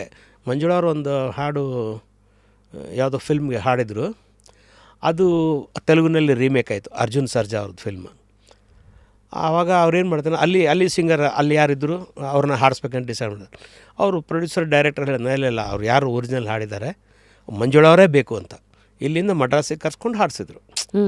ಸೊ ಆ ಕ್ವಾಲಿಟಿ, ಆ ಒಂದು ಕಂಡುಕೊಳ್ಳೆ ಗೊತ್ತಾಗ್ಬಿಡುತ್ತೆ, ಯಾರೂ ಪಾಲಿಟಿಕ್ಸ್ ಮಾಡೋಕ್ಕೆ ಹೋಗಲ್ಲ. ಮೇ ಬಿ ಆ ಥರ ನೋಡೋದು to some extent is like ಎಟಕದ ದ್ರಾಕ್ಷಿ ಹುಳಿ ಅಂತಾರಲ್ಲ, ಆ ಥರ ನಾವು ಬೇರೆಯವ್ರನ್ನ ದೂಷಿಸೋದಕ್ಕಿಂತ ನಮ್ಮಲ್ಲಿ ಏನಿದೆ ಕೊರತೆ ಫಸ್ಟು ಅದನ್ನು ಮುಚ್ಕೊಳ್ಳೋ ಒಂದು ಇದರಲ್ಲಿ ಫಸ್ಟು ಶುರುವಾಗಿದ್ದ ಸಾಧನ. ಅದ್ರ ಮೂಲಕ ಸ್ಟೂಡೆಂಟ್ಸ್ ಎಲ್ಲ ಬಂದರು. ಆ್ಯಂಡ್ ಸೊ ಆ ಟೈಮಲ್ಲಿ ಪ್ರಾಬಬ್ಲಿ 90s ಅಂತ ಬಂದಾಗ 90 to 2000 ಇದು ಒಂದು ಕಡೆ ಸಾಧನ, ಇನ್ನೊಂದು ಕಡೆ ಪ್ಯಾರಲಲಿ ಸೌಂಡ್ ಆಫ್ ಮ್ಯೂಸಿಕ್. ಹೌದು. ಸೊ ಇನ್ಫ್ಯಾಕ್ಟ್ ಸೌಂಡ್ ಆಫ್ ಮ್ಯೂಸಿಕ್ದು ತೊಗೊಂಡ್ರೆ ಗುರುಜಿ, ನೀವೇನು ಇವಾಗ ಹೇಳಿ ಕೇಳಿ 1951 born, as on 2024 you are just 73. Yes. ನೀವು ಅವಾಗ ತಮಾಷೆ ಮಾಡಿದ್ರಲ್ಲ, ಯಾರು ನಿಮ್ಮನ್ನು ಕೇಳಿದ್ರೆ ವಯಸ್ಸೆಷ್ಟು ಅಂತ? ಏನಿಲ್ಲಪ್ಪ 27 ಅಂತ ಹೇಳ್ತೀನಿ. ಹೌದಾ 27 ಏನು ರೀ ಅಂತ, ಅಲ್ಲ 100ಕ್ಕೆ 27 ಕಡಿಮೆ ಇದೆ ಅಂತ ಹೇಳ್ತೀನಿ. 100ಗಿನ್ನ 27 ಅಷ್ಟೇ. ಹಾಂ, I think one thing that ನನಗೆ ನಾಪ್ಕ ಇರೋ ಇದು ಫಾರ್ಮೇಟಿವ್ ಇಯರ್ಸಲ್ಲಿ ನೋಡಿರೋದ್ರೆ, ನೀವು ತುಂಬ ತಮಾಷೆ ನೀವು. Yes. And I think through that only you are handling everything ಅಂತ. Definitely you are right. Most, ಯಾಕಂದರೆ ನನ್ನ ಸಂಗಡ ಇದ್ದವರು ಎಲ್ಲರೂ, ಅಂದರೆ ನನ್ನ ದೊಡ್ಡ ಲೆವೆಲಲ್ಲಿರೋ ಫ್ರೆಂಡ್ಸ್ ಎಲ್ಲರೂ humorous. SP Balasubrahmanyam is a most humorous guy. ಅಂದರೆ ಹೌದು, ಎಷ್ಟು ತಮಾಷೆ ಪ್ರತಿಯೊಂದು ವಿಷಯದಲ್ಲಿ. ಅವರು ಒಂದೊಂದು ಮಾತಾಡುವಾಗೂ ಹೇಳ್ತಾಯಿದ್ರು, ನೋಡು ತಬಲಾ ಇವನು ವಯಲಿನ್ ಅವ್ನು ಸಿಕ್ಕರೆ ಮಾತಾಡ್ತಾನೆ ಹೆಂಗಂದರೆ, ನೀನಾಗಡೆ ಪೊಯನು ವಾಟ್ರ್ ಆಲೇದು ಅಂದರೆ ಕೈ ಅಲ್ಲಿಗೆ ಹೋಗುತ್ತಂತ. ಅಂದರೆ ಆ ಥರ ಅಷ್ಟು ಹ್ಯೂಮರಸ್ ಅವರು. ಮತ್ತು ರಾಜ್ಕುಮಾರ್ ಅವರು ಅಷ್ಟೇ, ಅವರು ತುಂಬ ಹ್ಯೂಮರಸ್ ಆಗಿ ಮಾತಾಡೋರು. ವಿಷ್ಣುವರ್ಧನ್ನು ಅಷ್ಟೇ. ವಿಷ್ಣುವರ್ಧನ್ ಒಂದು ಸಲ ಒಂದು ಎಕ್ಸಾಂಪಲ್ ಹೇಳ್ತೀನಿ. ಅವ್ರಿಗೆ ಫಸ್ಟ್ ಟೈಮ್ ಕರೋಕೆ ಮೆಷಿನ್ ಕೊಡಿಸಿದ್ದೆ ವಿಷ್ಣುವರ್ಧನ್ ಅವರಿಗೆ. ಅವ್ರಿಗೂ ಹಾಡೋಕ್ಕೆ ತುಂಬ ಆಸೆ. ಅವ್ರು ಎಷ್ಟು ಹ್ಯೂಮರಸ್ ಅನ್ನೋದಕ್ಕೆ ಒಂದು ಎಕ್ಸಾಂಪಲ್. ಅವ್ರಿಗೊಂದು ಅದರಲ್ಲಿ ಒಂದು ರೆಫರೆನ್ಸ್ ಸಾಂಗ್ ಅಂತ ಒಂದಿತ್ತು, ಆವಾಗ ಹೊಸದಾಗಿ ಬಂದಿತ್ತು ಅದು, ಎಲ್ ಜಿ ಟ್ರ್ಯಾಕ್ಸ್ ಅಂತ. ಒಂದು ಬಟನ್ ಹಾಕಿದ್ರೆ ರೆಫರೆನ್ಸ್ ವಾಯ್ಸ್ ಬರುತ್ತೆ, ಇನ್ನೊಂದರಲ್ಲಿ ಅದು ಆಫ್ ಆಗುತ್ತೆ, ನೀವು ಹಾಡಬೇಕು. ಓಹೋ, ಅದು ಅಂದರೆ ನೀವು ಕೇಳಿ ತಿಳ್ಕೊಳ್ಳಿ, ಕಲ್ತ್ಕೊಳ್ಳಿ ಅನ್ನೋ ಥರ ಕೊಡಿಸಿದ್ಮೇಲೆ ಚೆನ್ನಾಗಿತ್ತು. ಒಂದು 15 days ಆದಮೇಲೆ ಹೇಳಿದರು ನನಗೆ, ಇಲ್ಲ ಅಪ್ಪೆಲ್ಲ ಪ್ರಾಕ್ಟೀಸ್ ಮಾಡ್ತಾಯಿದ್ದೀನಿ, ರಫಿ ಸಾಂಗ್ಸ್ ಎಲ್ಲ ಇದು ಹಾಗಿತ್ತು ಅಂತ ಎಲ್ಲ ಹೇಳಿದ್ರು. ತಿರುಗಿ ಮತ್ತೆ ಇನ್ನೊಂದು 15 days ಏನೋ ಆದಮೇಲೆ ಸಿಕ್ಕಾಗ ಹೇಳಿದ್ರು, ಒಂದು ತಮಾಷೆ ಹೇಳ್ತೀನಿ ಅಂತಂದ್ರು. ಏನು ಸರ್ ಅಂದರೆ, ಇಲ್ಲ ನನ್ನ ಮನೆ ಮುಂದೆ ಪಾರ್ಕ್ ಇದೆ, ಅಲ್ಲಿ ಓಡಾಡ್ತಾ ಇರ್ತೀನಿ, ನನ್ನ ಫ್ರೆಂಡ್ಸ್ ಎಲ್ಲ ಅಕ್ಕಪಕ್ಕದವ್ರು ಕೆಲವರಿದ್ದಾರೆ, ಅವ್ರು ಬಂದು ಹೇಳಿದ್ರು ನನಗೆ, ಫಸ್ಟ್ 15 days ಹಿಂದೆ ಹಾಡಿದ್ರಲ್ಲ ನೀವು, ತುಂಬ ಚೆನ್ನಾಗಿ ಹಾಡಿದ್ರಿ, ಭಾಳ ಚೆನ್ನಾಗಿತ್ತು ನಿಮ್ಮ ಹಾಡು. ಮತ್ತು ಈಗ ಯಾಕೋ ಸರಿಯಾಗಿ ಹಾಡ್ತಾಯಿಲ್ಲ ನೀವು. ಏನಂದರೆ ರೆಫರೆನ್ಸ್ ಹಂಗೆ ಹಾಕಿ ಕೇಳಿಸಿದ್ದಾರೆ, ಉಳಿದ ದಿವಸ ಇವರೇ ಹಾಡಿದ್ದಾರೆ. ಫಸ್ಟ್ 15 days ಜನ ಕೇಳಿಸ್ಕೊಂಡಿದ್ದು ರೆಫರೆನ್ಸ್ ಸಾಂಗ್ಸ್, ಇವ್ರು ಹಾಡಿದ್ದು ಇವರೇ ಹಾಡಿದ್ದಂತ. ಅದಕ್ಕೆ ಅಂದರೆ ಈ ಥರ ಭಾಳ ಖುಷಿಯಿಂದ ಅದು ನನಗೆ ಹ್ಯೂಮರಸ್. ನನ್ನ ಕಾರ್ಯಕ್ರಮ ಮಾಡಬೇಕಾದ್ರೂ ಇದು ಬೇಕೇ ಬೇಕು. ನಾವು ಒಂದು ಸಲ US ಹೋದಾಗ, ಪ್ರೋಗ್ರಾಮ್ಗೆ ಹೋದಾಗ ಅವ್ರು ಕೇಳಿದ್ರು, ನಿಮಗೆ ಯಾವ ಕಲೆ ಅಂದರೆ ಇಷ್ಟ, ಯಾವ ಕಲೆ, ಅವ್ರು ಯಾರಿಗೋ ತುಂಬ ಆಸೆ ನಾನೊಬ್ಬ ಆರ್ಟಿಸ್ಟ್ ಆಗಬೇಕು. ಹಾಗೆ ಸರ್ ನಾನು ಸಂಗೀತ ಕಲಿಲ್ಲ, ನೃತ್ಯ ಕಲಿಲ್ಲ, ಆಮೇಲೆ ಬೇರೆ ಮಿಮಿಕ್ರಿ ಮಾಡೋದು ಕಲಿಲ್ಲ, ಅಥವಾ ಆ್ಯಂಕರಿಂಗ್ ಮಾಡೋದು ಕಲಿಲ್ಲ, ಎಲ್ಲ ಕೇಳಿದ್ರು. ನಾಳೆ ನೀವು ಒಂದೇ ಒಂದು ಕಲಿಯಪ್ಪ, ಏನಂದರೆ ಅದರಿಂದ ಎಲ್ಲ ಬಂದುಬಿಡುತ್ತೆ. ಏನಂದರೆ ಹರಿಕತೆ ಮಾಡೋದನ್ನು ಕಲ್ತ್ಕೊ ಅಂತ ಹೇಳಿದೆ. ನೀವಾ? ಹಾಂ, ಏನಕ್ಕೆ ಅಂತ ಹೇಳಿದೆ. ನೋಡಿ, ಹರಿಕತೆ ಹೇಳಬೇಕಾದ್ರೆ ಫಸ್ಟು ಅವನಿಗೆ ಹರಿಕತೆ ಇದ್ರ ಬಗ್ಗೆ ಎಲ್ಲ ಗೊತ್ತಿರಬೇಕು, ವಿಚಾರಗಳು ಗೊತ್ತಿರಬೇಕು. ಆಮೇಲೆ ಸಂಗೀತ ಗೊತ್ತಿರಬೇಕು, ಸಂಗೀತದಲ್ಲಿ ಹಾಡಾಡ್ತಾ ಇರಬೇಕು, ಮಧ್ಯದಲ್ಲಿ ನೃತ್ಯ ಮಾಡಿ ಕೂಡ ತೋರಿಸ್ಬೇಕು, ಕೋಪ, ರೌದ್ರಾತಾರ, ನಾಟಕ, ಆ್ಯಕ್ಟಿಂಗ್ ಯಾವುದಿಲ್ಲ ಅದರಲ್ಲಿ. ಹಾಗಾಗಿ ಎಸ್ ಪಿ ಬಾಲಸುಬ್ರಹ್ಮಣ್ಯವ್ರ ತಂದೆ ಹರಿಕಥಾ ವಿದ್ವಾಂಸರು. ಸೊ ಅದರಲ್ಲಿ ಎಲ್ಲ ಮಿಕ್ಸ್ ಆಗಿದೆ ಆ ಕಲೆಯಲ್ಲಿ. ಇನ್ಫ್ಲುಯೆನ್ಸಸ್ ಅನ್ನೋದು ಹಾಗೆ ಕಂಡೆ. ಹೌದು, ಹೇಗೊಂದು ವೈಫೈಗೆ ಫೋನ್ಗಳು ಕನೆಕ್ಟ್ ಆಗುತ್ತೋ ನಮ್ಮ ಸುತ್ತಮುತ್ತ ಇರೋ ಪ್ರತಿಯೊಂದು ಟ್ಯಾಲೆಂಟ್ಗೆ ಗೊತ್ತಿಲ್ಲದಿರೋ ಒಂದಷ್ಟು ವಿಚಾರಗಳಿಗೆ ಅಬ್ಸರ್ವೇಷನ್ನ ಮೂಲಕ ಹೇಳ್ಕೊಂಡಿರ್ತಾರೆ. ಗುರುರಾಜ ನಾಯ್ಡು ಫೇಮಸ್ ಆಗೋದು ಹೇಗೆ, ಅವ್ರದ್ದು ಹರಿಕತೆ ಹೇಳುವಾಗ ಜನ ಅಳೋ ಅಂದ್ರೆ ಅಳೋರು, ನಗೋ ಅಂದರೆ ನಗೋರು. ಅಷ್ಟು ರೀತಿಯಲ್ಲಿ ಹಾಡಿ, ಆ್ಯಕ್ಟಿಂಗ್ ಮಾಡಿ, ಡ್ರಾಮಾ ಮಾಡಿ, ಪ್ರತಿಯೊಂದು ಮಾಡೋರು. ಅದು ಒಂದು ಡಿಫ್ರೆಂಟ್ ಕಲೆ. ಹಾಗಾಗಿ ಹ್ಯೂಮರಸ್ ಇದೆಲ್ಲ ಸೇರ್ಕೊಂಡಿರ್ತದೆ ಅದರಲ್ಲಿ. ಸೊ ಇವಾಗ ಗೊತ್ತಾಯಿತು ಆ ಹ್ಯೂಮರ್ ಸೈಡಿಗೆ ಯಾರ್ಯಾರ್ದು ಗುದ್ದಾಡಿದ್ರೆ ಗಂಧ ಜೊತೆ ಗುದ್ದಾಡ್ಬೇಕಂತಾರಲ್ಲ, ಹಾಗೆ ನೀವು ಯಾರ್ಯಾರ ಜೊತೆಗೆ ತಮ್ಮ ಒಡನಾಟ ಇತ್ತು, ಹಾಗಾಗಿ ಅದರ ಇನ್ಫ್ಲುಯೆನ್ಸ್ ಅಂತ. Guruji, I think by then in the 90s, so ಈ ಕಡೆ ಮಂಜುಳಾ ಮ್ಯಾಮ್ ಪಾಪ್ಯುಲಾರಿಟಿ, ಎರಡನೇದು ಸಾಧನಾ ಮ್ಯೂಸಿಕ್ ಸ್ಕೂಲ್, ಮೂರನೇದು Sound of music orchestra. So ಹೀಗೆ ಮೂರು ದೋಣಿನಲ್ಲಿ ಕಾಲಿಡ್ತಾ ಇದ್ದೀರಾ, ಜೊತೆಗೆ ನಿಮ್ಮ ವೈಯಕ್ತಿಕ ಜೀವನ. ಸೊ ಈ ಸಿನಿಮಾ ಇನ್ಫ್ಲುಯೆನ್ಸಸ್ ಅಂತೆಲ್ಲ ಬಂದಾಗ ಐ ರಿಮೆಂಬರ್ ಚೌಡಯ್ಯ ಮೆಮೋರಿಯಲ್ ಹಾಲ್ಗೋ ಎಲ್ಲಿಗೋ ಈ ಸಾಧನ ಅದು ಆ್ಯನ್ಯುವಲ್ ಡೇ ಅಂತೆಲ್ಲ ಆದಾಗ ಅವಾಗ ದೊಡ್ಡವ್ರನ್ನ ನೀವು ಕರೆಸ್ತಾ ಇದ್ರಿ. ರಾಘವೇಂದ್ರ ರಾಜ್ಕುಮಾರ್ ಅವ್ರು ಬಂದಿದ್ರು, ಅವ್ರ ಮುಂದೆ ನಾನು ಹಾಡು ಹೇಳಿದ್ದು. ಅಂದರೆ ನಮ್ಮ ಸ್ಟೂಡೆಂಟ್ಸ್ ಆಗಿ ನಮಗೇನು exposure is always at Sadhana school student ನಾನು, ನಮ್ಮ ma'am playback singer, Guruji showman, and ಅವ್ರೆಲ್ಲರನ್ನೂ ದೊಡ್ಡವ್ರನ್ನ ಕರೆಸ್ತಾರೆ, ನಮಗೂ ಹಾಡಕ್ಕೆ ಇದು ಮಾಡ್ತಾರೆ. ಸೊ ನಿಮ್ಗೆ ಇದ್ದ ಆ್ಯಕ್ಸೆಸನ್ನು ನೀವು ಹೇಗೆ ಬಳಸ್ಕೋತಾ ಇದ್ರಿ? ಅಂದರೆ ನಿಮ್ಗೆಲ್ಲರೂ ಆ್ಯಕ್ಸೆಸಿಬಿಲಿಟಿ ಇತ್ತು, ಅಂದರೆ ಪ್ಲೇಬ್ಯಾಕ್ ಸಿಂಗರ್ಸ್ ಆಗಿರಲಿ, ಸೂಪರ್ ಸ್ಟಾರ್ಸ್ಗಳು ಅವತ್ತಿನ ಕಾಲಕ್ಕೆ. ಹೌದು. ಅಲ್ಲ, ಅದನ್ನೆಲ್ಲ ನಾವು ಹೇಳಿದ್ನಲ್ಲ, ಸ್ಟೂಡೆಂಟ್ಸ್ ಅವ್ರಿಗೆ ಎಷ್ಟು ಒಳ್ಳೆಯ ರೀತಿ ಆಗುತ್ತೆ ಎಂಬುದು ಒಂದು, ಪ್ಲಸ್ ಅವ್ರನ್ನೆಲ್ಲ ನಾವು ನಾನು ಎಷ್ಟೋ ಜನನ ಸಾಧನಾ ಸ್ಟೂಡೆಂಟ್ಸ್ನ ನನ್ನ ಕಾರ್ಯಕ್ರಮಗೊಳಿಸಿ ಅವರು ಕೂಡ ಈಗ ಹೇಳ್ಕೊಳ್ಳೋಂಥ ಸಿಂಗರ್ಸ್ ಎಲ್ಲ ಆಗಿದ್ದಾರೆ. ಅಂದರೆ ಭಾಳಷ್ಟು ಪಾಪ್ಯುಲರ್ ಆಗಿದೆ, ಅರ್ನ್ ಮಾಡಿದ್ದಾರೆ, ಎಲ್ಲ ರೀತಿಯಿಂದ ಆಗಿದೆ. ದೊಡ್ಡ ಕಾರ್ಯಕ್ರಮ ಆವಾಗ ಈಗೇನು ಈ ದೊಡ್ಡ ಚಾನಲ್ಗಳೇ ಮಾಡ್ತಾರೆ, ಇದೆಲ್ಲ ಲೈಟಿಂಗ್ಸಿಂದ ಹಿಡಿದು ಡ್ಯಾನ್ಸಿಂದ ಹಿಡಿದು. ನಾವು ಇಲ್ಲಿಂದ ಕೊಚ್ಚಿನಿಗೆ ಒಂದು ಪ್ರೋಗ್ರಾಮ್ಗೆ ಹೋದರೆ 100 ಜನ ಹೋಗಿದ್ವಿ ನಾವು, 100 ಮೆಂಬರ್ಸ್ ಕಾರ್ಯಕ್ರಮ. ಸೌಂಡ್ ಆಫ್ ಮ್ಯೂಸಿಕ್ ಆರ್ಕೆಸ್ಟ್ರಾ ಕೊಚ್ಚಿನಲ್ಲಿ ಈಸ್ ಅ ಬಿಗ್ಗೆಸ್ಟ್ ಶೋ. ಅವರು ಅರೇಂಜ್ ಮಾಡಿದಾರೆ, ಅದೇ ಹೇಳಿದ್ರು, ನಾವು ದೊಡ್ಡ ಇವ್ರದ್ದೆಲ್ಲ ಮಾಡಿದ್ವಿ, ಅದು ನಿಮ್ಮಷ್ಟು ವೆರೈಟಿ ಕಾರ್ಯಕ್ರಮ ನೋಡೇ ಇಲ್ಲ ಅಂತ. ಅಷ್ಟು ಜನ ಡಾನ್ಸರ್ಸು, ಆಮೇಲೆ ಚೆನ್ನೈಯಿಂದ ವಯಲಿನ್ಸು, ಟ್ರಂಪೆಟ್, ಟ್ರಂಬೋನ್, ಈ ಥರ ಒಂದು ರಾಜ್ಯಭಾರ ಥರ ಮಾಡ್ತಾಯಿದ್ವಿ. ಅದು ಏನೋ ನಮಗೆ ಸಿಕ್ಕಿರೋ ಅವಕಾಶ, ಭಾಗ್ಯ ಅಂತ ಅನ್ಬೋದು. Wake up to fresh ideas. Repose. I think ಒಂದು ಸಿಕ್ಕಿರೋ ಅವಕಾಶ ಇರ್ಬೋದು. ಎರಡನೇದು ನನ್ನ ಪ್ರಕಾರ ನಿಮ್ಮ ವಿಷನ್ನು ಇತ್ತು. ಈಗ ಉದಾಹರಣೆಗೆ ನಾನು ಎಷ್ಟೋ ಜನಕ್ಕೆ ಹೇಳಿದ್ದೀನಿ, ಇವತ್ತು ಜನಕ್ಕೆ ರ್ಯಾಪಿಡ್ ರಶ್ಮಿ ಅಂತಾರೆ. ಡೂಡ್, ನಾನು ರ್ಯಾಪಿಡ್ ತೆಗೆದ್ರೆ ಬರೀ ರಶ್ಮಿಯಲ್ಲಿ ಇದ್ದಿದ್ದು, ಬರೀ ಸಿಂಗರ್ ರಶ್ಮಿನೇ ಕಾಣಿಸ್ತಿದ್ದು ಒಂದಷ್ಟು ವರ್ಷಗಳು.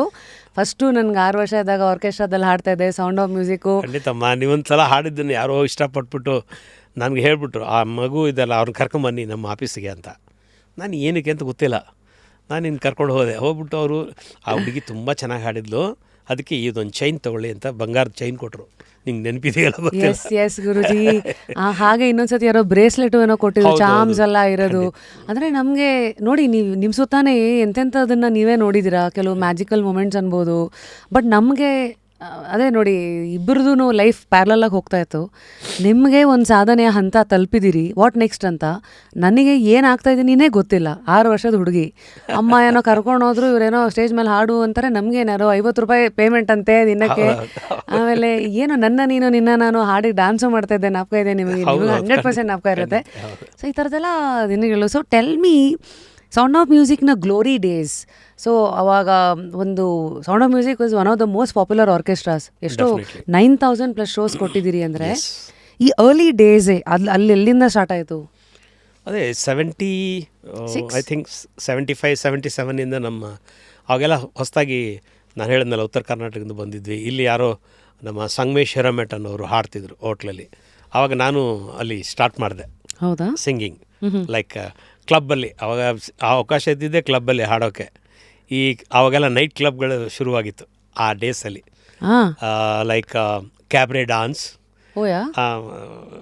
ಅಲ್ಲಿ ಒಂದು ಅವ್ರು ಬರೋವರಿಗೆ ನಮ್ಮದೊಂದು ಹಾಡುಗಳು, ಆ ಹಾಡು ಕೇಳೋಕ್ಕಂತೂ ಜನ ಬರ್ತಿದ್ರು, ಅದನ್ನಕ್ಕೂ ಎರಡೂ ಇರ್ತಿದ್ರು. ಅಂತಲ್ಲಿ ಒಂದು ಸಲ ನನಗೆ ರಜನಿಕಾಂತ್ ಕೂಡ ನನ್ನ ಫ್ಯಾನ್ ಆವಾಗ. ಟಾಕ್ ಆಫ್ ದಿ ಟೌನಲ್ಲಿ Rajinikanth used to come to talk of the town to listen to my songs. Talk of the town was it's a cabaret hotel. ಅಂದರೆ ಅದು ಅವಾಗೆಲ್ಲ ಅದೇ ಒಂದು ಏನೋ ಒಂದು ಸ್ವಲ್ಪ ದಿವಸ ಆದಮೇಲೆ ಅದೆಲ್ಲ ಸ್ಟಾಪ್ ಆಯಿತು. ಈ ಬೇರೆ ಕಡೆ ಊರಿಂದ ಬಂದವರೆಲ್ಲ ಡ್ಯಾನ್ಸ್ ನೋಡೋಕ್ಕಂತ ಬರೋ. ಎಲ್ಲಿತ್ತು ಗುರುಜಿದು? ಇದು ಗಾಂಧಿನಗರ ಅಂತಿದೆಯಲ್ಲ ಸರ್ಕಲ್, ಹಾಂ, ಸಿಂಡಿಕೇಟ್ ಬ್ಯಾಂಕ್ ಅಲ್ಲೇ ಇವತ್ತಿಗೂ ಅದು ಟಾಕ್ ಆಫ್ ದ ಟೌನ್ ಅಂತಲೇ ಇದೆ ಅದರ ಹೆಸರು.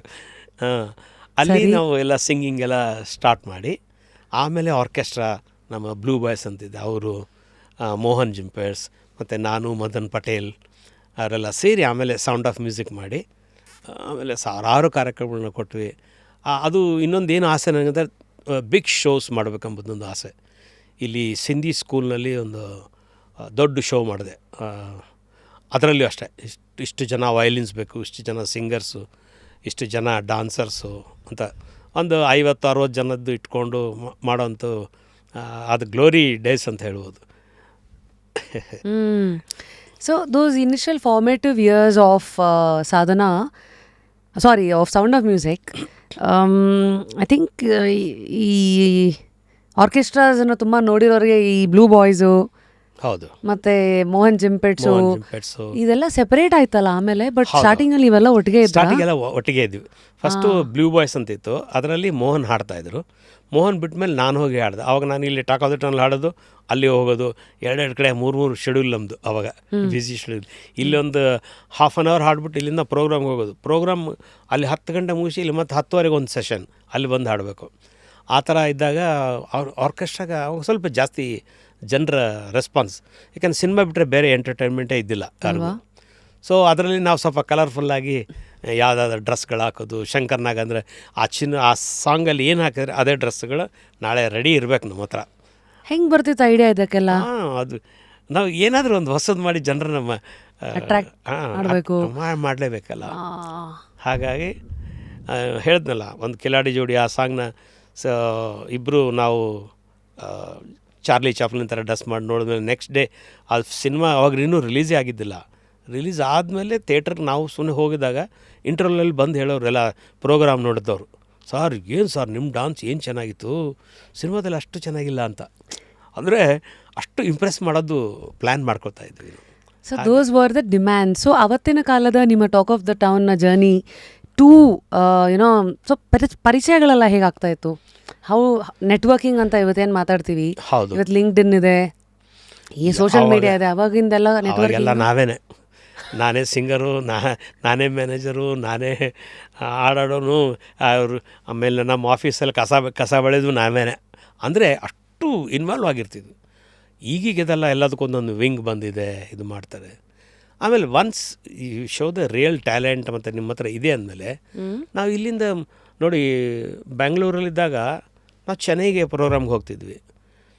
ನಾವು ಹೋಗೋ ಟ್ರೈನ್ನಲ್ಲಿ ನಾವು ಇಳಿದ ಅಲ್ಲಿಗೆ ಹೋಗಬೇಕು, ಅಲ್ಲಿಂದ ಟ್ರೈನ್ನಲ್ಲಿ ಚೆನ್ನೈಯಿಂದ ಮ್ಯೂಸಿಷಿಯನ್ಸ್ ಎಲ್ಲ ಇಲ್ಲಿಗೆ ಬರ್ತಾಯಿದ್ರು. ಅವ್ರಿಗೆ ಆಶ್ಚರ್ಯ, ಇವ್ರು ಯಾಕೆ ಇಲ್ಲಿಗೆ ಬರ್ತಾರೆ, ಏನಾತಕ್ಕೆ ಹಿಂಗೆ ಬರಂಗೆ ಹಿಂಗೆ ಅಂತ. ಅವರು ಇಲ್ಲಪ್ಪ ನಮಗೆ ಕಚೇರಿ ಇರ್ಕಿದ್ನೆ. ಕಚೇರಿಯಾ? ನಮ್ಮ ಊರಲ್ಲಿ ಎಲ್ಲ ಮ್ಯೂಸಿಷಿಯನ್ಸ್ ಹಿಂಗದ ಇರ್ತಾರೆ, ಬೆಂಗಳೂರಿಂದ ಏನು ಬರೋಣ ಅಂತ. ಅವ್ರಿಗೂ ಆಶ್ಚರ್ಯ. ಹೇಳಿದಿಲ್ಲಪ್ಪ, ನಾವು ತುಂಬ ಗಿಮಿಕ್ ಮಾಡ್ತಾಯಿದ್ವಿ, ನಮ್ಮ ಡ್ರೆಸ್ಗಳು ಅದು. ಅಲ್ಲಿ ಏನೋ ಅವ್ರ ಶೋಮೆನ್ಶಿಪ್ ಇಲ್ಲ. ಯಾರೋ ಲುಂಗಿ ಉಟ್ಕೊಂಡು ಬರೋನು, ಒಬ್ರು ಯಾರೋ ತಲೆ ಮುಂದೆ ದೊಡ್ಡ ಟಪ್ಪಿ ಹಾಕೊಂಡು ಹೆಂಗೆ ಬೇಕಂಗೆ ಕಾಮನ್ನಾಗಿ ಇದ್ಬಿಡೋರು.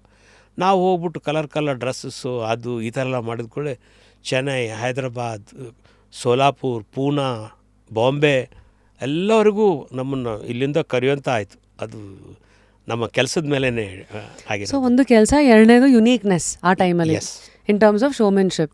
ಸೊ ಸರ್, ಈ ಮಧ್ಯ ಗುರುರಾಜ್ ಅವ್ರಿಗೆ ಮಂಜುಳಾ ಮ್ಯಾಮ್ ಪರಿಚಯ ಹೇಗಾಯಿತು? ಆರ್ಕೆಸ್ಟ್ರಾದಿಂದನೇ. Okay. Yes, Manjula first actually ನಂಗೆ ತಿಳಿದಾಗೆ ಹಂಸಲೇಖರ್ದು ಒಂದು ಸಣ್ಣ ಗ್ರೂಪ್ ಇತ್ತು, ಅದರಲ್ಲಿ ಹಾಡ್ತಾಯಿದ್ರು ಆವಾಗ. ಅದೇ ಸೇಮ್ ಕೂತ್ಕೊಂಡು ಹಾಡೋಂಥ ಇದು. ನಾವು ಸ್ವಲ್ಪ ಈ ಹೋಟ್ಲಲ್ಲಿ ಅಲ್ಲಿ ಇಲ್ಲಿ ಸ್ವಲ್ಪ ಹಿಂದಿ ಹಾಡೋದೆಲ್ಲ ಮಾಡಿ ಈ ಬ್ಲೂ ಬಾಯ್ಸ್ ಆರ್ಕೆಸ್ಟ್ರಾ ಅದೆಲ್ಲ ಆದಮೇಲೆ ನಾವು ಸೌಂಡ್ ಆಫ್ ಮ್ಯೂಸಿಕ್ ಮಾಡುವಾಗ ಆವಾಗ ಅವರು ಸಿಕ್ಕರು, ಚೆನ್ನಾಗಿ ಹಾಡ್ತಾಯಿದ್ರು. ಸೊ ಚೆನ್ನಾಗಿ ಹಾಡಿದ್ಮೇಲೆ ಅವ್ರಿಗೂ ಒಳ್ಳೆಯ ಅವಕಾಶ ಬಂತು. ಹೀಗಾಗಿ ಕೋ ಸಿಂಗರ್ ಅಂದಮೇಲೆ ಎಲ್ಲೋ ಒಂದು ಅಟ್ರಾಕ್ಷನ್ ಇದ್ದೇ ಇರುತ್ತೆ. ಲವ್ ಆಯಿತು, ಮ್ಯಾರೇಜ್ ಆಯಿತು, ಹಾಗೆ ಜೀವನ ಕಂಟಿನ್ಯೂ ಆಯಿತು. So 76 so sound of music start ಆಗಿದ್ದು 77 ಮ್ಯಾಮ್ ಮೀಟ್ ಆಗಿದ್ದು ಆಗಲೇ 1 ಇಯರ್ ಅಷ್ಟೇ. ಸೊ ಮದುವೆ ಆಗಿದ್ದು 80 ಇರಬೇಕು. 78 ಇಂದ 80. ಯಾಕಂದ್ರೆ ನಾನು ನಿಮ್ಮ ಬರೋ ಹೊತ್ತಿಗೆ 90 ನಾವು ನೀವು 10 ವರ್ಷ ಒಳಗೆ ಮದುವೆ ಹಿಂಗೆಲ್ಲ ಟ್ರಾವೆಲ್ ಮಾಡಿದ್ರಲ್ಲ. ಸೊ ಅವತ್ತು ಇನಿಷಿಯಲ್ ಇದರೆಲ್ಲ ಇದ್ದಾಗ ಸ್ಟೇಜಲ್ಲಿ ಮ್ಯೂಸಿಕ್ ಸೀನ್ ಹೆಂಗಿತ್ತು ಅವತ್ತು, ಲೈಕ್ ಆಡಿಯನ್ಸ್ಗಳ ಮೆಂಟಾಲಿಟಿ ಹೇಗಿತ್ತು ಅವಾಗ ಆ ಕಾಲಕ್ಕೆ? 80s ಅಂತಂದರೆ ಅಣ್ಣವ್ರ ಹಾಡುಗಳು ಒಂದು ಕಡೆ, ವಿಷ್ಣುವರ್ಧನ್ ಅವರ ಹಾಡುಗಳು ಒಂದು ಕಡೆ, ಈ ಥರ. ಸೊ ಹೆಂಗೆ ಸೆಲೆಕ್ಷನ್ಸ್ಗಳು ಹೇಗಾಗ್ತಿತ್ತು? By then ma'am I think she was still not a playback singer ಅನ್ಸತ್ತಲ್ವಾ? ಇಲ್ಲ, ಅವಾಗಿನ್ನೂ ಆಗಿದ್ದಿಲ್ಲ.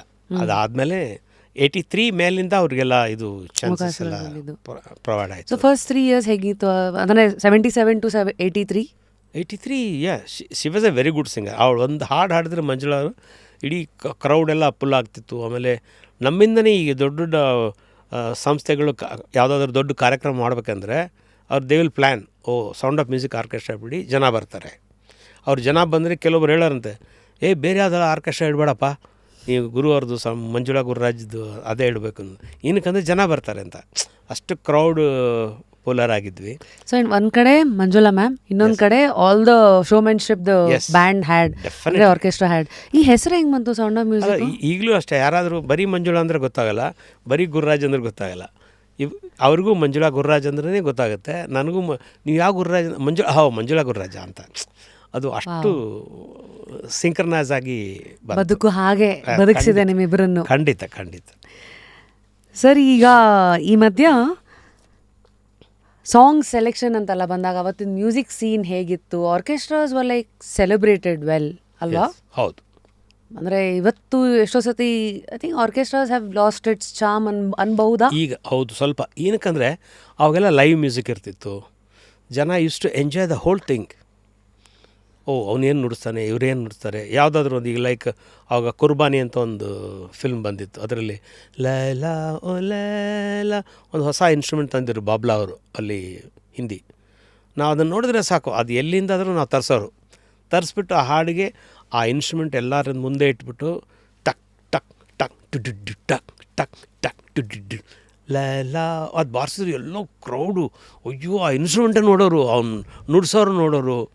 ಈ ಥರ ಆಗಿ ಪ್ರತಿಯೊಂದರಲ್ಲಿಯೂ ಎಲ್ಲರದ್ದು ಇನ್ವಾಲ್ವ್ಮೆಂಟ್ ಇರೋದ್ರಿಂದ ಜನರ ಕಣ್ಣಿಗೆ ಎಲ್ಲ ಕಾಣಿಸ್ತಾ ಇತ್ತು. ಅದಕ್ಕೆ ನಾಳೆ ಸಿನಿಮಾ ಬಿಟ್ಟರೆ ನಾವೇ ಹೀರೋಗಳು ಹೆಚ್ಚು ಕಡಿಮೆ ಹಾಗಿರ್ತಿತ್ತು. ಈಗ ಬರ್ತಾ ಬರ್ತಾ ಏನಾಯ್ತಂದರೆ ಈ ಟ್ರ್ಯಾಕ್ ಮ್ಯೂಸಿಕೆಲ್ಲ ಬಂತು. ಏನು ಮಾಡೋಕ್ಕಾಗಲ್ಲ, ಹೇಗೆ ಹೊಸದು ಬರುತ್ತೋ ಹಾಗೆ ಅಡ್ಜಸ್ಟ್ ಆಗಿ ಹೋಗಲೇಬೇಕು. ಹಾಗಾಗಿ ನ್ಯಾಚುರಲಿ ಟೋಟಲ್ ಇಂಪ್ಯಾಕ್ಟ್ ಕಡಿಮೆ ಆಗಿದೆ. ಆಮೇಲೆ ಇನ್ನೂ ಬೇರೆ ಬೇರೆ ಬಂದಿರೋದ್ರಿಂದ ಸ್ವಲ್ಪ ಅದರದ್ದು ವ್ಯಾಲ್ಯೂ ಕಡಿಮೆ ಆಗಿದೆ, ಮತ್ತೆ ವಾಪಸ್ ಬರುತ್ತೆ. You say history repeats itself. Definitely, ಯಾವಾಗಲೂ. definitely. And I remember since ನಾನು ಅಷ್ಟು ಕ್ಲೋಸಾಗಿ ನೋಡಿರೋದ್ರಿಂದ ತುಂಬ ಆರ್ಗನೈಸ್ಡ್ ಆಗಿರ್ತಾ ಇತ್ತು. ಒಂದು ಮಧ್ಯದಲ್ಲಿ ಏನೋ ಮಧ್ಯಾಹ್ನ 2 ಗಂಟೆ 3 ಗಂಟೆಗೆಲ್ಲ ಕೆಲವು ದಿನ ರಿಹರ್ಸಲ್ಸ್ಗಳು ನಡೆದಿದೆ. ಆ ಸಾಧನ ಅದು ಬೇಸ್ಮೆಂಟ್ ಇತ್ತಲ್ಲ, ಬೇಸ್ಮೆಂಟ್ ಅಲ್ಲ, ಗ್ರೌಂಡ್ ಫ್ಲೋರ್ ಇದರಲ್ಲಿ ದೊಡ್ಡ ದೊಡ್ಡ ಶೋಸ್ಗಳಿಗೆಲ್ಲ ಪ್ರಾಕ್ಟೀಸಸ್ಗಳು ನಡೀತಾ ಇತ್ತು, ಹೊಸ ಹಾಡುಗಳದ್ದು ರಿಹರ್ಸಲ್ಲು. ಆ್ಯಂಡ್ ಐ ಥಿಂಕ್ ಈ ಕಾಸ್ಟ್ಯೂಮ್ ಅಂತೆಲ್ಲ ಬಂದಾಗ ಈ ಮಿಣ್ಮಿಣ ಅನ್ನೋದು ಶರ್ಟ್ಸು ಎಲ್ಲ ಅವತ್ತಿನ ಕಾಲಕ್ಕೆ ಅಷ್ಟು ಆಕ್ಸೆಸ್ ಇರಲಿಲ್ಲ ಅಲ್ಲ ಗುರುಜಿ? ಎಲ್ಲ ಬಟ್ಟೆ ಎಲ್ಲಿಂದ ತರಿಸ್ತಾ ಇದ್ರಿ? ಹುಡುಕ್ತಾ ಇದ್ವಿ ಬರೀ ನಾವು. ಆ ಚೆನ್ನೈಗೆ ಹೋದರೆ ಸಾಕು, ಅಲ್ಲಿ ಕಾಶಿ ಶೆಟ್ಟಿ ಸ್ಟ್ರೀಟ್ ಅಂತಿದೆ, ಅಲ್ಲಿ ಈ ಡಾನ್ಸ್, ಯಾಕಂದರೆ ಚೆನ್ನೈನಲ್ಲೇ ಎಲ್ಲ ಡಾನ್ಸರ್ಸು ಗ್ರೂಪ್ ಅದೆಲ್ಲ ಮುಂಚೆ ಇತ್ತಲ್ಲ, ಹಾಗಾಗಿ ಅಲ್ಲಿ ಎಲ್ಲಿ ಸಿಗುತ್ತೆ ಅಂತ ಗೊತ್ತು. ಬಟ್ ಅದೇ ಥರ ನಾನು ಒಂದು ಸೆಕೆಂಡ್ ತಮಾಷೆ ಹೇಳೋದು ಅಂದರೆ, US ಪ್ರೋಗ್ರಾಮ್ ಬಂದಾಗ ಫಸ್ಟು ನಾನು ದಯಾನಂದು ಮಂಜುಳಾ ಎಲ್ಲರೂ ಹೋಗಿ ಇಳಿದ್ವಿ. ನಾಳೆ ನೆಕ್ಸ್ಟು ಏನಂಬೋದು ಆರ್ಗನೈಸರ್ ಹೇಳ್ತಾಯಿದ್ರು. ಅದಕ್ಕೆ ನಾನು ಪ್ಲ್ಯಾನ್ ಮಾಡಿಕೊಂಡೆ, ಏನಂತಂದರೆ ಯಾರೋ ನಂಗೆ ಹೇಳ್ಬಿಟ್ಟಿದ್ದಾರೆ, ಇಂಥ ನ್ಯೂಯಾರ್ಕ್ ಇಂಥ ಸ್ಟ್ರೀಟಲ್ಲಿ ಒಂದು ಅಂಗಡಿ ಇದೆ, ಅಲ್ಲಿ ಇದು ಮಿಣಮಿಣ ಬಟ್ಟೆಗಳದೆಲ್ಲ ಸಿಗುತ್ತೆ ಅಂತ. ಮಂಜುಳಾ ಕೇಳಿದ್ರು, ನಾಳೆ ಏನಂತ? ನಾನು ಅಂತಲ್ಲಿ ಹೋಗಬೇಕು. ಅಪ್ಪ ದೇವರೇ, ಇಲ್ಲಿ ಬಂದರೂ ಅಮೇರಿಕಾಗೆ ಬಂದರೂ ಇನ್ನೂ ನಿಮ್ಮ ಆರ್ಕೆಸ್ಟ್ರಾ ಡ್ರೆಸ್ಸೇ ಹುಡುಕ್ತಾ ಇದ್ದೀರಾ ಅಂತ. ಅಂದರೆ ಅಷ್ಟು ಆ ಕಡೆ ಗಮನ ಇರ್ತಿತ್ತು. ಬಿಕಾಸ್ ಶೋಮನ್ಶಿಪ್ ಅಲ್ಲ, definitely you are always looking for what's new ಅಂತಾರಲ್ಲ. So definitely. And I proved it. ಅಲ್ಲೊಂದು ಯಾವುದೋ ಅಂಗಡಿನಲ್ಲಿ ಒಂದು ಚಿಕ್ಕದು ಮಷಿನ್ ಥರ, ಈ ಮೈಕ್ ಥರದ್ದೇ, ಅದು ನನಗೆ ಕೇಳಿಕೊಳ್ಳಿ ಇಷ್ಟ ಆಯಿತು. ಅರೆ ಇದು ಬೇಕಲ್ಲ ನನಗೆ ಅಂತ ಇಮಿಡಿಯೇಟ್ಲಿ ಅದನ್ನು ತೊಗೊಂಡು ಬಂದು ನಾನು ಇಲ್ಲಿ ಪ್ರೋಗ್ರಾಮ್ ಮಾಡಿದೆ. ಅದು ಆಗಿನ ಟೈಮ್ದಲ್ಲಿ ಒಂದು 10,000 ಕೊಟ್ಟಿರ್ಬೋದು ಅಂತ ಅಂದ್ಕೊಳ್ಳಿ ಆ ಮೈಕಿಗೆ. ಬಟ್ ಅದರಿಂದ ನಾನು 10 ಲಕ್ಷ ಅರ್ನ್ ಮಾಡಿದ್ದೀನಿ. ಏನಂದರೆ ಅದರಲ್ಲಿ ಒಂದು ಟೆಕ್ನಿಕ್ ಇತ್ತು. ನಾನು ಮಾತಾಡಿದ್ರೆ ನಿಮ್ಮ ವಾಯ್ಸ್ ಬರುತ್ತೆ, ರಶ್ಮಿ ಮಾತಾಡಿದ್ರೆ ನನ್ನ ವಾಯ್ಸ್ ಬರುತ್ತೆ, ಇಲ್ಲ ಡೊನಾಲ್ಡ್ ಡಕ್ ವಾಯ್ಸು, ಹುಡುಗಿ ವಾಯ್ಸು, ಹುಡುಗನ ವಾಯ್ಸು, ಅದು ಹೊಸದು. ನಾನು ಬಂದು ಚಿನ್ನದ ರಾಣಿ ಬಾರೆ ಅಂತ ಹಾಡು ಆ ಥರ ಪಕ್ಕ ಅದೇ ಥರ ವಾಯ್ಸ್ ಕೇಳಿಸೋದು. ಎಲ್ಲೋದ್ರೂ ಅದೊಂದು ಹಾಡಿಗೋಸ್ಕರನೇ ಪ್ರೋಗ್ರಾಮ್ ಬುಕ್ ಆಗೋದು. ಕೊನೆಗೆ ಎಸ್ ಪಿ ಬಾಲಸುಬ್ರಹ್ಮಣ್ಯವ್ರು ನನ್ನ ಸಂಗಡ ಆಡಿದ್ರು. ಅವರು ಅವಾಗಲೇ ಹಿಂಗೆ ನೋಡ್ತಾ ಇದ್ದಾರೆ, ನಾನು ಎಲ್ಲಿಂದ ಹೆಂಗೆ ಆಡ್ತಾ ಇದ್ದೀನಿ ಅಂತ. ಆ ಥರ ಸ್ವಲ್ಪ. ಸೊ ಈ ಮಧ್ಯ ಎಲ್ಲರದು ಒಂದು ಇಮೇಜ್ ಅಂತ ಇರ್ತಾ ಇತ್ತು. ಲೈಕ್ ಐ ರಿಮೆಂಬರ್ ಎಲ್ಲಾರ್ ಈಶ್ವರಿಯಮ್ಮ ಅಂದರೆ ಅವರೊಂದು ಕನ್ನಡಕ ಹಾಕೊಂಡು ಫುಲ್ಲು ರೇಷ್ಮೆ ಸೀರೆ, ಫುಲ್ಲು ಹೂವಾಗಿವೆಲ್ಲ ಮುಡ್ಕೊಂಡು, ಮತ್ತು ಎಲೆ ಅಡಿಕೆನೋ ಏನೋ ಹಾಕೊಂಡವ್ರು. Those are my fond memories. But I am saying, ನೀವು ಆನ್ ದ ಸ್ಟೇಜ್ ಅವ್ರನ್ನ ನೋಡೋದು ಅದು, but at the same time before ರಿಹರ್ಸಲ್ಸ್ಗಳು ಅವತ್ತಿನ ಕಾಲದಲ್ಲಿ ಬರೀ ಅಶೋಕ ಹೋಟೆಲ್ಲು ಈ ಥರದ್ದೆಲ್ಲ, ಹೌ ಆರ್ ಯು ಹ್ಯಾಂಡ್ಲಿಂಗ್ ಈ ಥರದ್ದೆಲ್ಲ ಆರ್ಟಿಸ್ಟ್ಗಳನ್ನು ಬಿಫೋರ್ ಸ್ಟೇಜಿಗೆ ಬರೋಕ್ಕೂ ಮುಂಚೆ? ಅಂದರೆ rehearsal even S P B ಕೂಡ ನೀವು ಹೇಳಲ್ಲ, ನಮ್ದು ಅದೇ ಜಾಗದಲ್ಲಿ ಅಲ್ಲೇ ಬಂದು ಪ್ರಾಕ್ಟೀಸ್ ಮಾಡೋರು. ಆಮೇಲೆ ಅವ್ರ ಹತ್ರನೂ ಈ ಥರ ಕೆಲವೆಲ್ಲ ನಾನೇ ಕಲ್ತ್ಕೋತಿದ್ದೆ ಅವರಿಂದ. ಅವ್ರ ಸಂಗಡ ಓಡಾಡಿದಾಗ ಏನೇನು ಕಲ್ತ್ಕೋಬೇಕಂಬೋದು ನನಗೆ ಭಾಗ್ಯ ಸಿಗ್ತಾಯಿತ್ತು. ಅಂದರೆ ಉದಾಹರಣೆಗೆ ಒಂದು ಶಂಕರ ನಾದ ಶರೀರ ಆ ಹಾಡಾಡುವಾಗ ಅವರು ಪ್ರಾಕ್ಟೀಸ್ ಮಾಡುವಾಗ ಒಂದು ಸಲ ಎಲ್ಲೋ ಇನ್ನೊಂದು ಕಾರ್ಯಕ್ರಮದಲ್ಲಿ ಅದು ಫಾಸ್ಟ್ ಆಗಿತ್ತು. ಅದಕ್ಕೆ ಅವ್ರು ಬಂದಿದ್ದು, ಈ ಸಲ ನೀವು ಪ್ರಾಕ್ಟೀಸ್ ರಿಹರ್ಸಲ್ ಮಾಡುವಾಗ ನನ್ನ ಇವನು ಪ್ಯಾಟ್ ಪ್ಲೇಯರ್ನ ಕರೀರಿ ಇಲ್ಲಿ ಕರೆದು ಅದರಲ್ಲಿ ಟೈಮಿಂಗ್ ಎಲ್ಲ ಕೊಡಿಸ್ಬಿಟ್ಟು ಅದ್ರದ್ದು ಟೆಂಪೋದು ಬರ್ಸಿದ್ರು. 65 ಅಥವಾ 95 ಸಮಥಿಂಗ್ ಪ್ರತಿಯೊಂದು ಟೆಂಪೋ ನಂಬರು ಅವಾಗ ನನಗೆ ಅದು. ಇಲ್ಲಾಂದರೆ ಏನಾಗ್ತಿತ್ತಂದರೆ ಇಲ್ಲಿ ಪ್ರಾಕ್ಟೀಸ್ ಮಾಡಿರ್ತೀವಿ, ಏನೋ ಮೂಡಲ್ಲಿ ಅದು ಫಾಸ್ಟು ಆಗ್ಬೋದು, ಸ್ಲೋ ಆಗ್ಬೋದು. ಹಾಗಾಗಿ ಅವರು ಅವತ್ತಿಂದ ಅವ್ರು ಹೇಳಿದಾಗ ನನಗೂ ಅದೇ ಅನ್ನಿಸ್ತು, ಯಾವ ಸಾಂಗ್ ನಾವು ಏನು ಪ್ರಾಕ್ಟೀಸ್ ಮಾಡ್ತೀವಿ ಅದ್ರ ಟೆಂಪೋ ಕರೆಕ್ಟಾಗಿ ಬರೆದಿಟ್ಕೋಬೇಕು. ಆವಾಗ ಒಂದು ಸಲ ಕ್ಲಿಕ್ ಕೊಟ್ಟರೆ ಗೊತ್ತಾಗ್ಬಿಡ್ತದೆ. ಶಂಕರ ಇಲ್ಲಾಂದರೆ ಶಂಕರ ನಾದ ಹಿಂಗಾಗ್ಬಿಡ್ತಿತ್ತು. ಅದಕ್ಕೆ ಅದೊಂದು ಪಾಠ ಕಲಿತೆ, ಎಲ್ಲರ ಈಶ್ವರಿಂದ ಪಿಚ್ ಬಗ್ಗೆ ಕಲಿತೆ. ಸೊ ಮುಂದೆ what we are curious to know is, ಈ ಕಡೆ ಮಂಜುಳಾ ಮ್ಯಾಮ್ ಪ್ಲೇಬ್ಯಾಕ್ ಸಿಂಗಿಂಗ್ ಅಂತೆಲ್ಲ ಬಂದಾಗ 2000 ಅಂತ ಇದ್ದೀನಿ, 83 ನೀವು ಮದುವೆ ಆಗಿ, ಸಾರಿ 80s ಮೇಲೆ ನೀವು ಮದುವೆ ಆದಾಗ ಮಕ್ಕಳು ಸಂಗೀತ ಆ್ಯಂಡ್ ಸಾಗರ್. ಹೌದು. ನನಗೆ ಅವ್ರ ಪರಿಚಯ ಎಲ್ಲ ಆಗಿದ್ದು ಅಫ್ಕೋರ್ಸ್ ಥ್ರೂ ಸಾಧನಾ ಸ್ಕೂಲ್ ಅಂತ. ಆ್ಯಂಡ್ ಆಲ್ಸೋ ನಮ್ಮ ತಾಯಿ ನಿಮ್ಮ ಮನೆಗೆ ಬರ್ತಾ ಇದ್ರಲ್ಲ ಮಂಜುಳಾ ಮ್ಯಾಮ್ ಅಮ್ಮಗೆ ಫಿಸಿಯೋಥೆರಪಿ ಅಂತ. ಆವಾಗ ದಟ್ ವಾಸ್ ಮೇ ಬಿ ನನಗೊಂದು ಸ್ವಲ್ಪ ಪರ್ಸನಲ್ ಲೈಫಿಗೆ ಒಂಚೂರು ಎಕ್ಸ್ಪೋಜರ್ ಸಿಕ್ಕಿರ್ಬೋದೇನೋ. ಹೌದು. How was Manjula ma'am balancing career, ಅಂದರೆ ಒಂದು ಪ್ಲೇಬ್ಯಾಕ್ ಸಿಂಗರ್ ಆಗಿ, ಆ್ಯಂಡ್ ನಿಮ್ಮ ಇನ್ವಾಲ್ವ್ಮೆಂಟ್ ಅವ್ರ ಜೊತೆಗೆ ಹೇಗಿರ್ತಾ ಇತ್ತು? ಇಲ್ಲ, ಅವರು ನಿಜವಾಗ್ಲೂ ತುಂಬ ಕಷ್ಟಪಟ್ಟಿದ್ದಾರೆ. ಅಂದರೆ ಅವಾಗೆಲ್ಲ ರೆಕಾರ್ಡಿಂಗ್ ಬಿಗಿನಿಂಗ್ಸಲ್ಲಿ ಜಾಸ್ತಿ ಚೆನ್ನೈಯಲ್ಲೇ ಇರುತ್ತಿತ್ತು. ನಾ ಇಲ್ಲಿ ಪ್ರೋಗ್ರಾಮ್ ಒಪ್ಕೊಂಡಿದ್ದ ದಿವಸನೇ ಅವ್ರಿಗಲ್ಲಿ ರೆಕಾರ್ಡಿಂಗ್ ಬರೋದು. ಆದರೂ ಪಾಪ ನೈಟ್ ಇಲ್ಲಿಂದ ಹೋಗಿ ಚೆನ್ನೈಗೆ ಹೋಗಿ ಮತ್ತೆ ಅಲ್ಲಿ ರೆಕಾರ್ಡಿಂಗ್ ಮುಗಿಸಿ ಮತ್ತೆ ವಾಪಸ್ ಬಂದು ಮತ್ತು ನೆಕ್ಸ್ಟು ಒಂದೊಂದು ಸಲ ಇವ್ರು ಹೇಳೋರು, ರಾಜನ್ ನಾಗೇಂದ್ರ ಯಾವಾಗಲೂ ಆದಷ್ಟು ಕಾರ್ಯಕ್ರಮಕ್ಕೆ ಜಾಸ್ತಿ ಅಂದರೆ ಪಬ್ಲಿಕ್ ಪ್ರೋಗ್ರಾಮಿಗೆ ಹೋಗಬೇಡಿ, ಕಷ್ಟ ಆಗುತ್ತೆ. ಯಾಕಂದರೆ ಧೂಳು ಗಲಾಟೆ ಇದರಲ್ಲಿ ವಾಯ್ಸ್ ಕೆಟ್ಟೋಗುತ್ತೆ. ಕರೆಕ್ಟಾಗಿ ಅಂಥ ದಿವಸನೇ ನೆಕ್ಸ್ಟ್ ಡೇನೇ ಒಂದು ಒಳ್ಳೆ ಇಂಪಾರ್ಟೆಂಟ್ ರೆಕಾರ್ಡಿಂಗ್ ಬರುತ್ತೆ. ಹೆಂಗೆ ಆಗಬಾರ್ದು ಅವರಿಗೆ. ಇಲ್ಲ, ಅವರು ತುಂಬ ಮ್ಯಾನೇಜ್ ಮಾಡ್ತಿದ್ರು. ನಾನು ಆದಷ್ಟು ಯಾವುದೇ ತೊಂದರೆ ಆಗಲಾರ್ದಂಗೆ ನೋಡ್ಕೊಳ್ತಿದ್ದೆ. ಅವರು ಒಂದು ಎಕ್ಸಾಂಪಲ್ ನನಗೆ ಹೇಳೋರು, ನೋಡು ಪಿ ಸುಶೀಲಾ, ಎಸ್ ಜಾನಕಿ. ನಾನು ನೋಡಿದ್ದೀನಿ ಎಸ್ ಜಾನಕಿ ಅವರು ರೆಕಾರ್ಡಿಂಗ್ ಬಂದರೆ ಅವ್ರ ಪಾಡಿಗೆ ಅವ್ರು ಬರ್ತಾರೆ, ಒಳಗಡೆ ಹೋಗ್ತಾರೆ, ಲಿರಿಕ್ಸ್ ಇಸ್ಕೋತಾರೆ, ಮ್ಯೂಸಿಕ್ ಏನಂತ ಕೇಳ್ತಾರೆ, ಹಾಡ್ತಾರೆ, ಹೋಗ್ತಾ ಇರ್ತಾರೆ ಅಷ್ಟೇ. ಬೇರೆ ವಿಷಯ ಏನು ಗೊತ್ತಿರೋದು. ಇವ್ರು ಯಾವ ಪ್ರೊಡಕ್ಷನ್ನು, ಯಾರು ದುಡ್ಡು ಕೊಟ್ಟರು, ಎಷ್ಟು ಕೊಟ್ಟರೋ ಇಲ್ವಾ, ಅದೆಲ್ಲ ಅವ್ರ ಗಂಡನೇ ನೋಡ್ಕೊತಿದ್ರು. ಅವ್ರಿಗೂ ಹಾಗೆ, ಸುಶೀಲಾ ಅವ್ರಿಗೆ ಹಂಗೆ. ಅವ್ರ ಗಂಡಂದ್ರು ಇಷ್ಟು ಹೆಲ್ಪ್ ಮಾಡಿದ್ದಾರೆ ಅವ್ರಿಗೆ. ಅಂದರೆ ಅವರು ಇಷ್ಟು 25-30 ವರ್ಷ 40 ವರ್ಷದವರೆಗೆ ಚೆನ್ನಾಗಿ ಹಾಡಬೇಕಂದ್ರೆ ಇದು ಒಂದು ಪಾಯಿಂಟ್. ಮಂಜುಳಾ ನಂಗೆ ಇದನ್ನೇ ಹೇಳ್ತಿರೋದು, ನೀನು ನನ್ನ ಕಡೆ ಸ್ವಲ್ಪ ಗಮನ ಕೊಡಪ್ಪ ಅಂತ.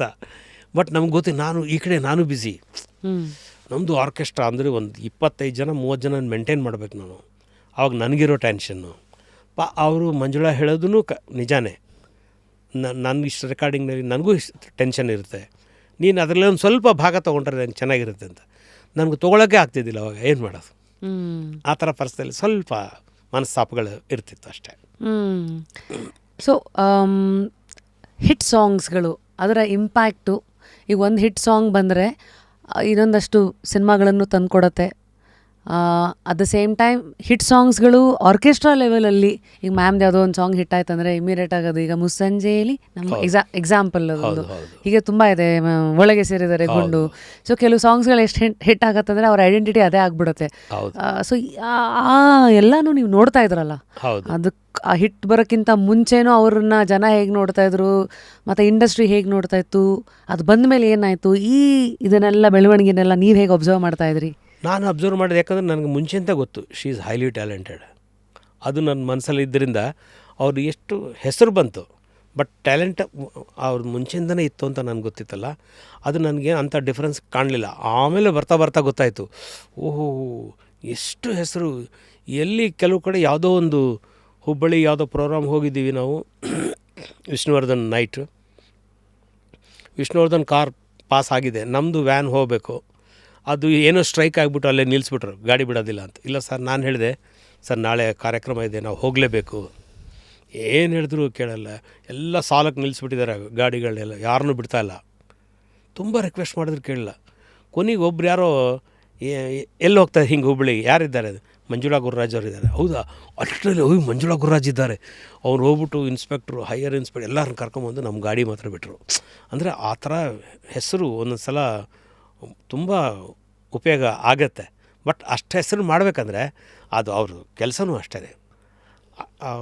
ಪ್ರತಿಯೊಂದು ಈವನ್ ತಮಿಳ್ನಾಡಲ್ಲಿದ್ದಾಗ ಅವರು ಶಂಕರ್ ಗಣೇಶ್ ಹೇಳಿದರು ಅವ್ರಿಗೊಂದು ಸಲ, ತಮಿಳು ಕಲ್ತ್ಕೋಬೇಕಮ್ಮ ನೀನು, ಇಲ್ಲಾಂದ್ರೆ ಹೆಂಗೆ, ಸ್ವರಗಳನ್ನಂತ ಹೇಳಿದ್ದೆ ಅವರು.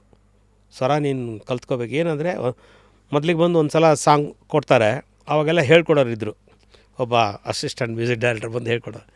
ಇವಾಗ ಅವರು ಶಂಕರ್ ಗಣೇಶ್ ಇಷ್ಟು ಬ್ಯುಸಿಯಾಗಿದ್ರು ಅಂದರೆ ಒಂದು ಪೇಪರ್ ಕೊಟ್ಬಿಟ್ಟು ಹೋಗ್ಬಿಟ್ರು, ಅಮ್ಮ ಇದು ರೆಡಿ ಆಯಿಡು ಅಂತ. ಇವ್ರೇನು ಬಂದು ಯಾರು ಹೇಳ್ಕೊಡ್ತಾರೆ ಅಂತ ಹೇಳಿದೆ. ಆಮೇಲೆ ಮತ್ತೆ ವಾಪಸ್ ಬಂದರು, ರೆಡಿನಾ ಅಂತ ಕೇಳಿದ್ರು. ಇಲ್ವಲ್ಲ, ಯಾರು ಹೇಳ್ಕೊಡ್ಲಿಲ್ವ ಅಂದ್ರೆ, ಯಾರು ಹೇಳ್ಕೊಡ್ಲಿ, ಅದೆಲ್ಲ ಪೋಯ್ಚುಮ இப்போ யாருமே சொல்லிக் கொடுக்குறதில்ல, கீழே சொரையார் எழுதிருக்குது பாரு, ಅದು பார்த்து தான் பாடணும் ಅಂದರು. ಓಹೋ ಹಿಂಗಿದೆಯಾ, ಅಷ್ಟು ಫಾಸ್ಟಾಗಿ ಇತ್ತು. ಇದಕ್ಕೆಲ್ಲ ಪಟ್ ಅಂತ ಆನ್ಸರ್ ಮಾಡೋರು ಮಂಜುಳಾ. ಹಾಗಾಗಿ ಶಿ ಎಲ್ಲದರಲ್ಲೂ ನಂಬರ್ 1 ಅನ್ಸ್ಕೊಂಡ್ರು. ಒನ್ ಬೆಸ್ಟ್ ಥಿಂಗ್ ದಟ್ ನೀವು ಇಲ್ಲಿವರೆಗೂ ಲೈಫಲ್ಲಿ ಕೇಳಿರೋದು, that you want to say that this is the best that I have heard. ಹಾಡಿರ್ಬೋದು, ಅಥವಾ ನಿಮ್ಮ ಬಗ್ಗೆ ನೀವು ಮಾತಾಡಿರೋದು, ಏನೋ ಜನ ಮಾತಾಡಿರೋದನ್ನು ಕೇಳಿರೋದು ಇರ್ಬೋದು, ಅಥವಾ ಎನಿಥಿಂಗ್.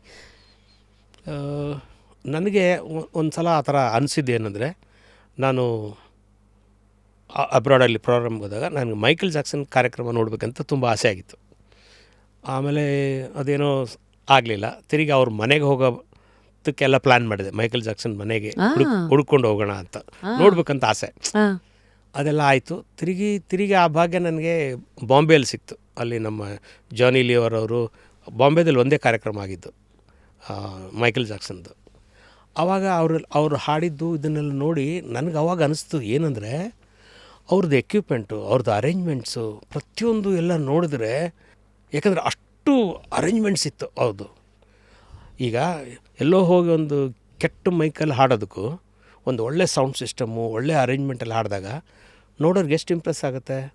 ಹಾಗಾಗಿ ಮೈಕಲ್ ಜಾಕ್ಸನ್ಗೆ ಅಷ್ಟು ಇಂಪ್ರೆಸ್ ಆದರೂ ಅವರು ಪಡ್ಕೊಂಡ್ರು ಅನ್ನೋದನ್ನು ನಾವು ಮುಂಚೆ ಮಾಡುವಾಗ ಯಾವುದೋ ಕೆಟ್ಟ ಸೌಂಡು, ಹಾರ್ನ್ಗಳು ಅಂಥದ್ರಲ್ಲಿ 50 ವರ್ಷ ಕಾರ್ಯಕ್ರಮ ಮಾಡಿದ್ದೀವಿ ನಾವು.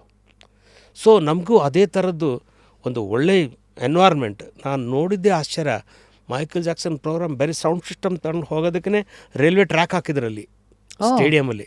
ಇಲ್ಲಿಂದ ಸೌಂಡ್ ಸಿಸ್ಟಮ್ ತೊಗೊಂಡು ಹೋಗಿ ಅಲ್ಲಿ ಸ್ಟೇಜ್ ಮೇಲೆ ಕೂಡಿಸೋದಕ್ಕೆ ಅದು ಒಂದು ವಾರದಿಂದ ನಡೀತಾಯಿತ್ತು. ಅಷ್ಟು ಅರೇಂಜ್ಮೆಂಟ್ಸ್. ಇಷ್ಟೆಲ್ಲ ಚೆನ್ನಾಗಿದ್ದಾಗ ಒಂದು 2 ಹಾಡು ಬೈಹಾಟ್ ಹಾಡೋದಕ್ಕೆ ಏನು ಕಡಿಮೆ ನಾವು ಯಾಕಂದ್ರೆ ನಾವು ಅವಾಗೆಲ್ಲ ಎಷ್ಟು ಹಾಡುಗಳನ್ನ ಬೈಹಾಟ್ ಹಾಡಿ ಡ್ಯಾನ್ಸ್ ಮಾಡ್ಕೊಂಡು ಹಾಡೋದು ತುಂಬ ಕಷ್ಟ. ಅಂಥದ್ದು ಅವಾಗ ನನಗೆ ಅನ್ನಿಸ್ತು, ನಮಗೂ ಈ ಥರದ್ದೊಂದು ಒಳ್ಳೆತನದ್ದೆಲ್ಲ ಸಿಕ್ಬಿಟ್ಟಿದ್ರೆ ನಾವು ಕಿಂಗ್ ಥರ ಇನ್ನೂ ಮರಿತಿದ್ವೇನೋ ಅಂತ ಇದೊಂದು ಮನಸ್ಸಲ್ಲಿ ನನಗೆ ನೆನಪಾಗ್ತಾ ಇರ್ತದೆ ಜಾಸ್ತಿ. If I have to ask you 3 things that you are extremely grateful for, ಯಾವುದು ಆ 3 things you would want to put your life between these 3 box, ಅಂದರೆ ಈ ಒಂದು ಚೌಕಟ್ಟು? ಮತ್ತು ಲೈಫ್ ಅಂದರೆ my wife, first one. Second one is music is my life, music is my wife. ಇನ್ನೊಂದು ಏನಂದರೆ ಎಲ್ಲ ನಾವು ಯಾವುದು ಇದುವರೆಗೂ ಕೆಟ್ಟದ್ದು ಇದು ನಾವು ನೋಡಲೇ ಇಲ್ಲ. ಅದೊಂದು ಏನೋ ನಮ್ಮ ಭಾಗ್ಯ. ಬರೀ ಒಳ್ಳೆಯದಷ್ಟೇ ನೋಡಿದ್ದೀನಿ ನಾನು. ಅಂದರೆ ನನ್ನ ಜೀವನದಲ್ಲಿ ಕಷ್ಟಪಡುವಾಗ ನಂಗೆ ಕಷ್ಟಪಡ್ತೀನಿ ಅಂತ ಗೊತ್ತಿದ್ದೇ ಇಲ್ಲ. ಈಗ ನಾವು ಈ ಊರಿಗೆ ಬಂದಾಗ, ಅಂದರೆ ಬೆಂಗಳೂರಿಗೆ ಬಂದಾಗ ಏನಿರ್ತದೆ ನಮ್ಗೆ ಅದ್ರ ಬಗ್ಗೆ ವರಿನೇ ಇಲ್ಲ. ನಾವು ಕೆಲಸ ಮಾಡೋದು ನಮ್ಗೆ ಏನು ಸಿಗ್ತದೆ ಅದೇ ಭಾಗ್ಯ, ಅದೇ ದೊಡ್ಡ. ಹಾಗಾಗಿ ಯಾವುದು ಕಷ್ಟ ಅಂತ ಗೊತ್ತಿಲ್ಲ, ಬರೀ ಒಳ್ಳೆಯದನ್ನೇ ನೋಡಿದ್ದೀವಿ. ಎಲ್ಲದೂ ನಮ್ಗೆ ಒಳ್ಳೆಯದೇ ಆಗಿದೆ. ಇಂಥ ದಿವಸ ಇಂಥ ಕೆಟ್ಟದ್ದು ಅಂತ ಆಗಿದ್ದೇ ಇಲ್ಲವೇ ಇಲ್ಲ. ಹಾಗಾಗಿ ಲಕ್ಕಿಯೆಸ್ಟ್ ಪರ್ಸನ್. ವಾವ್. ಹಾಗಾಗಿ ಬೆಂಗಳೂರಿಗೆ ಬರ್ತಾ ಏನು ಇಟ್ಕೊಂಡು ಬಂದಿದ್ರಿ, ಇವತ್ತು ಎಲ್ಲಿದ್ದೀರಿ, ಅದ್ರ ಬಗ್ಗೆ ಭಾಳ ಹೆಮ್ಮೆ ಇದೆ. ಖಂಡಿತ ದೇವರೆಲ್ಲ ರೀತಿಯಿಂದ ಕೊಟ್ಬಿಟ್ಟಿದ್ದಾನಂತ ನನಗೆ. ಈಗ ಜಾಪನೀಸ್ ಅವ್ರದ್ದು ಬುಕ್ಕು ಇಕಿಗಾಯ್ ಅಂತ ಒಂದು ತುಂಬ ಫೇಮಸ್ ಆಗಿದ್ದ ಪುಸ್ತಕ ಅಲ್ವಾ? ಸೊ ಬೇಸಿಕ್ಲಿ ಇಕಿ ಅಂದರೆ ನಮ್ಮನ್ನು ಜೀವಂತವಾಗಿ ಇಡೋದಕ್ಕೆ, ಈ ಗಾಯ್ ಅನ್ನೋದು, ಆ ಗಾಯ್ ಅಂದರೆ ಅರ್ಥ ಏನೋ ಅದಕ್ಕೊಂತ ನಾನೇನೋ ಮಾಡ್ತಾ ಇದ್ದೀನಿ ಅಂತ ಅನ್ಸೋ ಫೀಲಿಂಗು, ಪರ್ಪಸ್ ಆಫ್ ಲೈಫ್ ಅಂತಾರಲ್ಲ. So today at 73, if I have to ask you a very deep question, ಎಲ್ಲರಿಗೂ ಒಂದು ಪರ್ಪಸ್ ಆಫ್ ಲೈಫ್ ಇರುತ್ತಲ್ಲ. ನಾನು ಅಟ್ಲೀಸ್ಟ್ ಕೆಲವು ಹಂತಕ್ಕಂತೂ ನಮ್ಮ ಪರ್ಪಸ್ ಇದೆ ಅಂತನಾದ್ರು ಮನ್ಸಿಗೆ ಬರುತ್ತೆ. ಗುರುಜಿ, ನಿಮ್ಗೆ ಯಾವತ್ತಾರು ಮಧ್ಯೆ ಬಂದಿತ್ತಾ ಪರ್ಪಸ್ ಆಫ್ ಲೈಫ್ ಇದು ಅಂತ? ಮತ್ತು ನನಗೆ ಆವಾಗ ಬಿಗಿನಿಂಗ್ ಡೇಸಲ್ಲಿ ಅದೇ ಬಂದಿದ್ದು. ನನಗೆ ಈ ಥರದ್ದು ಮ್ಯೂಸಿಷಿಯನ್ಸ್ ಇವ್ರು ಅಂದರೆ ಗೌರವದಿಂದ ನೋಡಬೇಕು, ಗೌರವದಿಂದ ನೋಡಬೇಕು. ಇವತ್ತಿಗೂ ನನಗೆ ಅದೇ ಆಸೆನೇ. ಯಾವನೇ ಮ್ಯೂಸಿಷಿಯನ್ ಆಗಲಿ, ಸಿಂಗರ್ ಆಗಲಿ, ಡ್ಯಾನ್ಸ್ ಮಾಡೋರಾಗಲಿ, ಅವ್ರ ಬಗ್ಗೆ ಒಂದು ಸಮಾಜದಲ್ಲಿ ಇನ್ನೂ ಹೆಚ್ಚಿನ ಗೌರವ ಸಿಗೋಕಂಬುದೇ ನನ್ನ ಆಸೆ. ಸೊ ಅದು ನಿಮ್ಮ ಪರ್ಪಸ್ ಆಫ್ ಲೈಫ್ ಆಯಿತು. ಅದು ಇವತ್ತು ಹಾಸಲಾಗಿದೆ. ಆ್ಯಂಡ್ ಅದ್ರ ಬಗ್ಗೆ ನನಗಾಗಿದೆ, ಇನ್ನು ಎಲ್ರಿಗೂ ಹಾಗೆ ಆಗಲಿ ಅಂತಲೂ ಆಸೆ. ಈ ಮಧ್ಯೆ ಜಾನಿ ಲಿವರ್ ಅವ್ರ ಹೆಸರು ತೊಗೊಂಡ್ರಿ. ಐ ಥಿಂಕ್ ತುಂಬ ಕ್ಲೋಸ್ ಅನ್ಸುತ್ತೆ. ಡೆಫಿನೆಟ್ಲಿ. ಅಂದರೆ ಅದು ಬಾಲಿವುಡ್ನ ಒಂದಷ್ಟು ಬಾಗಿಲುಗಳನ್ನು ತೆಗಿತಾ ಯಾವುದಾದ್ರೂ ಕನೆಕ್ಷನ್ಸ್ಗಳಿಗೆ? ಅಂದರೆ ಅವರು ನನ್ನ ಕಾರ್ಯಕ್ರಮಕ್ಕೆ ಮುಂಚೆ ಬರ್ತಾಯಿದ್ರು, ಹಾಗಾಗಿ ಜಾಸ್ತಿ ಪರಿಚಯ ಆಗಿ, ಆಮೇಲೆ ಅವ್ರನ್ನೇ ನಾನು ಕನ್ನಡದಲ್ಲಿ ಆ್ಯಕ್ಟ್ ಮಾಡೋಕ್ಕೂ ಒಂದು ಪಿಕ್ಚರ್ ಕರೆಸಿ ಕನ್ನಡದಲ್ಲಿ ಆ್ಯಕ್ಟ್ ಮಾಡಿಸಿದೆ. ನನ್ನ ಮಗನೇ ಮ್ಯೂಸಿಕ್ ಮಾಡಿದ್ದ ಅದಕ್ಕೆ. ಸಾಗರ್ ಫಿಲ್ಮ್ ಹೆಸರು ಗರ ಅಂತ. ಸಾಧು ಕೋಕಿಲ ಮತ್ತು ಜಾನಿ ಲಿವರ್ ಇಬ್ಬರೂ ಅಣ್ಣ ತಮ್ಮ ಥರ ನೋಡೋಕೆ ಹಂಗೆ ಕಾಣ್ತಾರೆ ಅಂತೇಳಿ ಅದೆಲ್ಲ ಮಾಡಿಸಿದ್ದೆ. ಬಟ್ ನಮಗೂ ಅವರು ಎಲ್ಲ ಬಾಂಬೆ ಗಿಂಬೆಯಲ್ಲಿ ಕೂಡ ನಮ್ಮ ಕಾರ್ಯಕ್ರಮ ಏರ್ಪಡಿಸಿದ್ದು ಕೂಡ ಉಂಟು. ಅವ್ರ ಥ್ರೂ ಮಾಡಿದ್ವಿ ಅವಾಗ. ಅವ್ರನ್ನೂ ಇಲ್ಲಿ ಕರ್ಕೊಂಬಂದಿದ್ದೆಲ್ಲ ಇದೆ. ಸೊ ಅವ್ರನ್ನ ಇಲ್ಲಿ ಕರ್ಕೊಂಬಂದಿದ್ದು. ಬಟ್ ಇಲ್ಲಿಂದ ನೀವು ಅಲ್ಲಿಗೆ ಹೋದಾಗ ಅಲ್ಲಿ ಯಾವುದಾದ್ರೂ ಒಂದಷ್ಟು ಎಕ್ಸ್ಪ್ಲೋರ್ ಮಾಡಬೇಕು ಅಥವಾ ಅಲ್ಲೂ ಏನಾದರೂ ಇಲ್ಲ, ಅವರು ನಮ್ಮ ಕಾರ್ಯಕ್ರಮ, ಯಾಕಂದರೆ ನಮ್ಮನ್ನು ಫಸ್ಟ್ ನಾವು ಅವ್ರನ್ನ ಇಲ್ಲಿ ಕರೆಸಿದಾಗ ನಮ್ಮ ಆರ್ಕೆಸ್ಟ್ರಾ, ನಮ್ಮ ವೇ ಆಫ್ ಬಿಹೇವಿಯರ್ಸ್ ಅಥವಾ ಏನೇ ಇರಲಿ ಎಲ್ಲ ನೋಡಿ ಮೆಚ್ಚಿನೇ ಅವರು ನನ್ನ ಇಲ್ಲಿಂದ ಅಲ್ಲಿ ಕರ್ಕೊಂಡು ಹೋಗಿದ್ದು. ಅಲ್ಲಿ ಪ್ರೋಗ್ರಾಮ್ಗೆ ಯಾವ್ದಾರು ಬೇಕು ಅಂದರೆ ನೈ ಯಾರು बेंगलुरु से बुलाई ना, वो उनका बहुत अच्छा ಆರ್ಕೆಸ್ಟ್ರಾ है, ಅರೆ ನಂಬರ್ 1 ಆರ್ಕೆಸ್ಟ್ರಾ. ಅವ್ರ ಭಾಷೆಯಲ್ಲಿ ಕಟ್ಟು ಕಟ್ ಮ್ಯೂಸಿಕ್ ಅಂತಾರೆ. ಅಂದರೆ ಕರೆಕ್ಟಾಗಿ ಬಾರಿಸಿದ್ರೆ ಕಟ್ಟು ಕಟ್ ಮ್ಯೂಸಿಕ್ ಬಜಾತಾ ಯಾರಂತ. ಹಾಗೆ ಬಾಲಿವುಡ್ ಸ್ಟಾರ್ ಮನೆಗೆ ಹೋಗಿದ್ದೀರಾ? ಹಾಂ, ಹೋಗಿದ್ದೆ. ನಾವು ಒಂದು ಸಲ ನಾನು, ಗೋವಿಂದ, ಜಾನಿ ಲಿವರ್ ಅವರೆಲ್ಲ ಒಂದು ಕಡೆ ಊಟಕ್ಕೆಲ್ಲ ಕರ್ಕೊಂಡು ಹೋಗಿದ್ರು. ಆಮೇಲೆ ಅವ್ರ ಸ್ಟೈಲು ನಂಗೆ ಇಷ್ಟ ಆಯಿತು ಅಲ್ಲಿದ್ದು. ಏನಂದರೆ ನಾನು ಅಂದ್ಕೊಂಡೆ ಬಾಂಬೆಯವರು ತುಂಬ ಲೈವಿಶ್ ಆಗಿರ್ತಾರೆ, ಹಾಗೆ ಏನು ಮಾಡ್ತಾರೆ, ಕೆಲವರೆಲ್ಲ ಹೇಳ್ತಾರೆ ಅವರೆಲ್ಲ ಡ್ರಿಂಕ್ಸ್ ಮಾಡ್ತಾರೆ ಹಾಗೆ ಹೀಗೆ ಅಂತ. ನಾನು ಹೋದೆ, ನಾನು ಜಾನಿ ಲಿವರ್ ಅವರು ಯಾವುದೋ ಹೋಟ್ಲಿಗೆ, ಸನ್ ಆ್ಯಂಡ್ ಸ್ಯಾಂಡೋ ಏನೋ, ಐ ಡೋಂಟ್ ರಿಮೆಂಬರ್ ವೆಲ್. ಅವ್ರದ್ದು ಡ್ರಿಂಕಿಂಗ್ ಅಥವಾ ಲೈಫ್ ಸ್ಟೈಲ್ ತುಂಬ ಚೆನ್ನಾಗಿತ್ತು.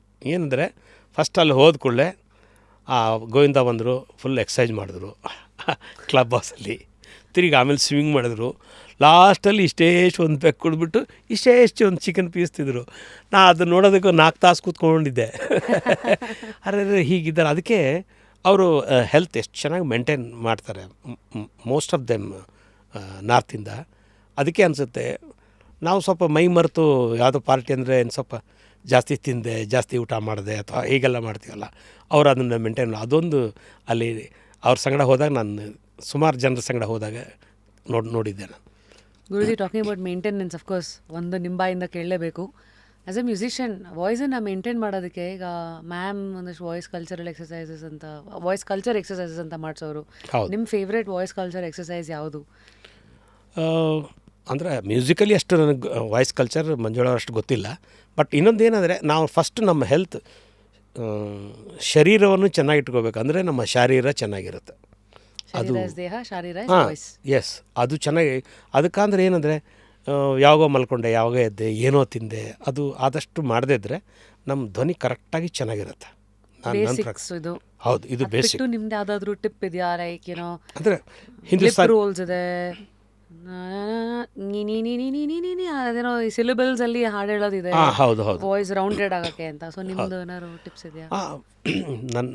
ನನ್ನ ಪ್ರಕಾರ ಹೇಳೋದು ಅಂದರೆ ವಾಯ್ಸ್ ಕಲ್ಚರ್ ಈ ಥರದ್ದು ಸ್ವಲ್ಪ ಹಿಂದೂಸ್ತಾನಿ ಅವರು ಇವ್ರು ಕಲ್ತವ್ರ ಹತ್ರ ಕೇಳಿ ತಿಳ್ಕೊಂಡು ಅದನ್ನು ಸ್ವಲ್ಪ ಪ್ರಾಕ್ಟೀಸ್ ಮಾಡ್ತಾಯಿದ್ರೆ ಖಂಡಿತವಾಗ್ಲೂ ವಾಯ್ಸ್ ಕರೆಕ್ಟಾಗಿ ಮೇಂಟೈನ್ ಆಗೇ ಆಗುತ್ತೆ.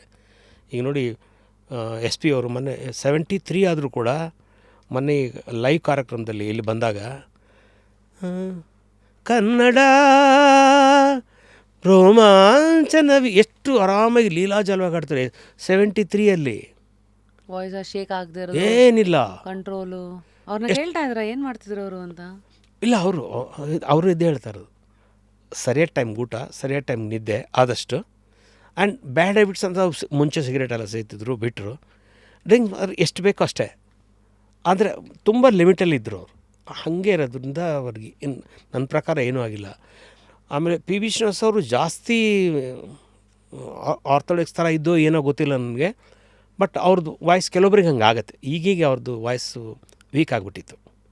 ಬಟ್ ಕೆಲವೊಬ್ಬರು ತುಂಬ ಈಗ 80 ಇದ್ರೂ ಯೇಸುದಾಸ್ ಅವ್ರು ಇವಾಗಲೂ ಹಾಡ್ತಾರೆ. ಮತ್ತು ಸೊ ಅದು ಶರೀರಕ್ಕೆ ಸಂಬಂಧಪಟ್ಟಿದ್ದೇ ಶರೀರ. ತುಂಬ ಚೆನ್ನಾಗಿ ಹೇಳಿದ್ರಿ. ಸೊ ಶರೀರದಲ್ಲಿ ಲಿಮಿಟ್ ಕರೆಕ್ಟ್ ಆಗಿದ್ರೆ ನಿಮ್ಮ ಶರೀರ ಲಿಮಿಟ್ಲೆಸ್ ಆಗಿರುತ್ತೆ ಅನ್ನೋದು is what you trying to say. Definitely ಅದು ಮಾತ್ರ ಮೇಂಟೈನ್ ಮಾಡಲೇಬೇಕು. ಆ್ಯಸ್ ಎ ಸಿಂಗರ್ ಪ್ರೊಫೆಷ್ನಲ್ ಆಗಿದ್ದವರು. ನಾನು ಹೇಳಿದ್ನಲ್ಲ, ಇವರು ರಾಜನಾಗೇಂದ್ರ ಹೇಳಿದ್ದು ಎಲ್ಲರ ಈಶ್ವರ ಬಗ್ಗೆ ಅದೇ ಹೇಳಿದರು.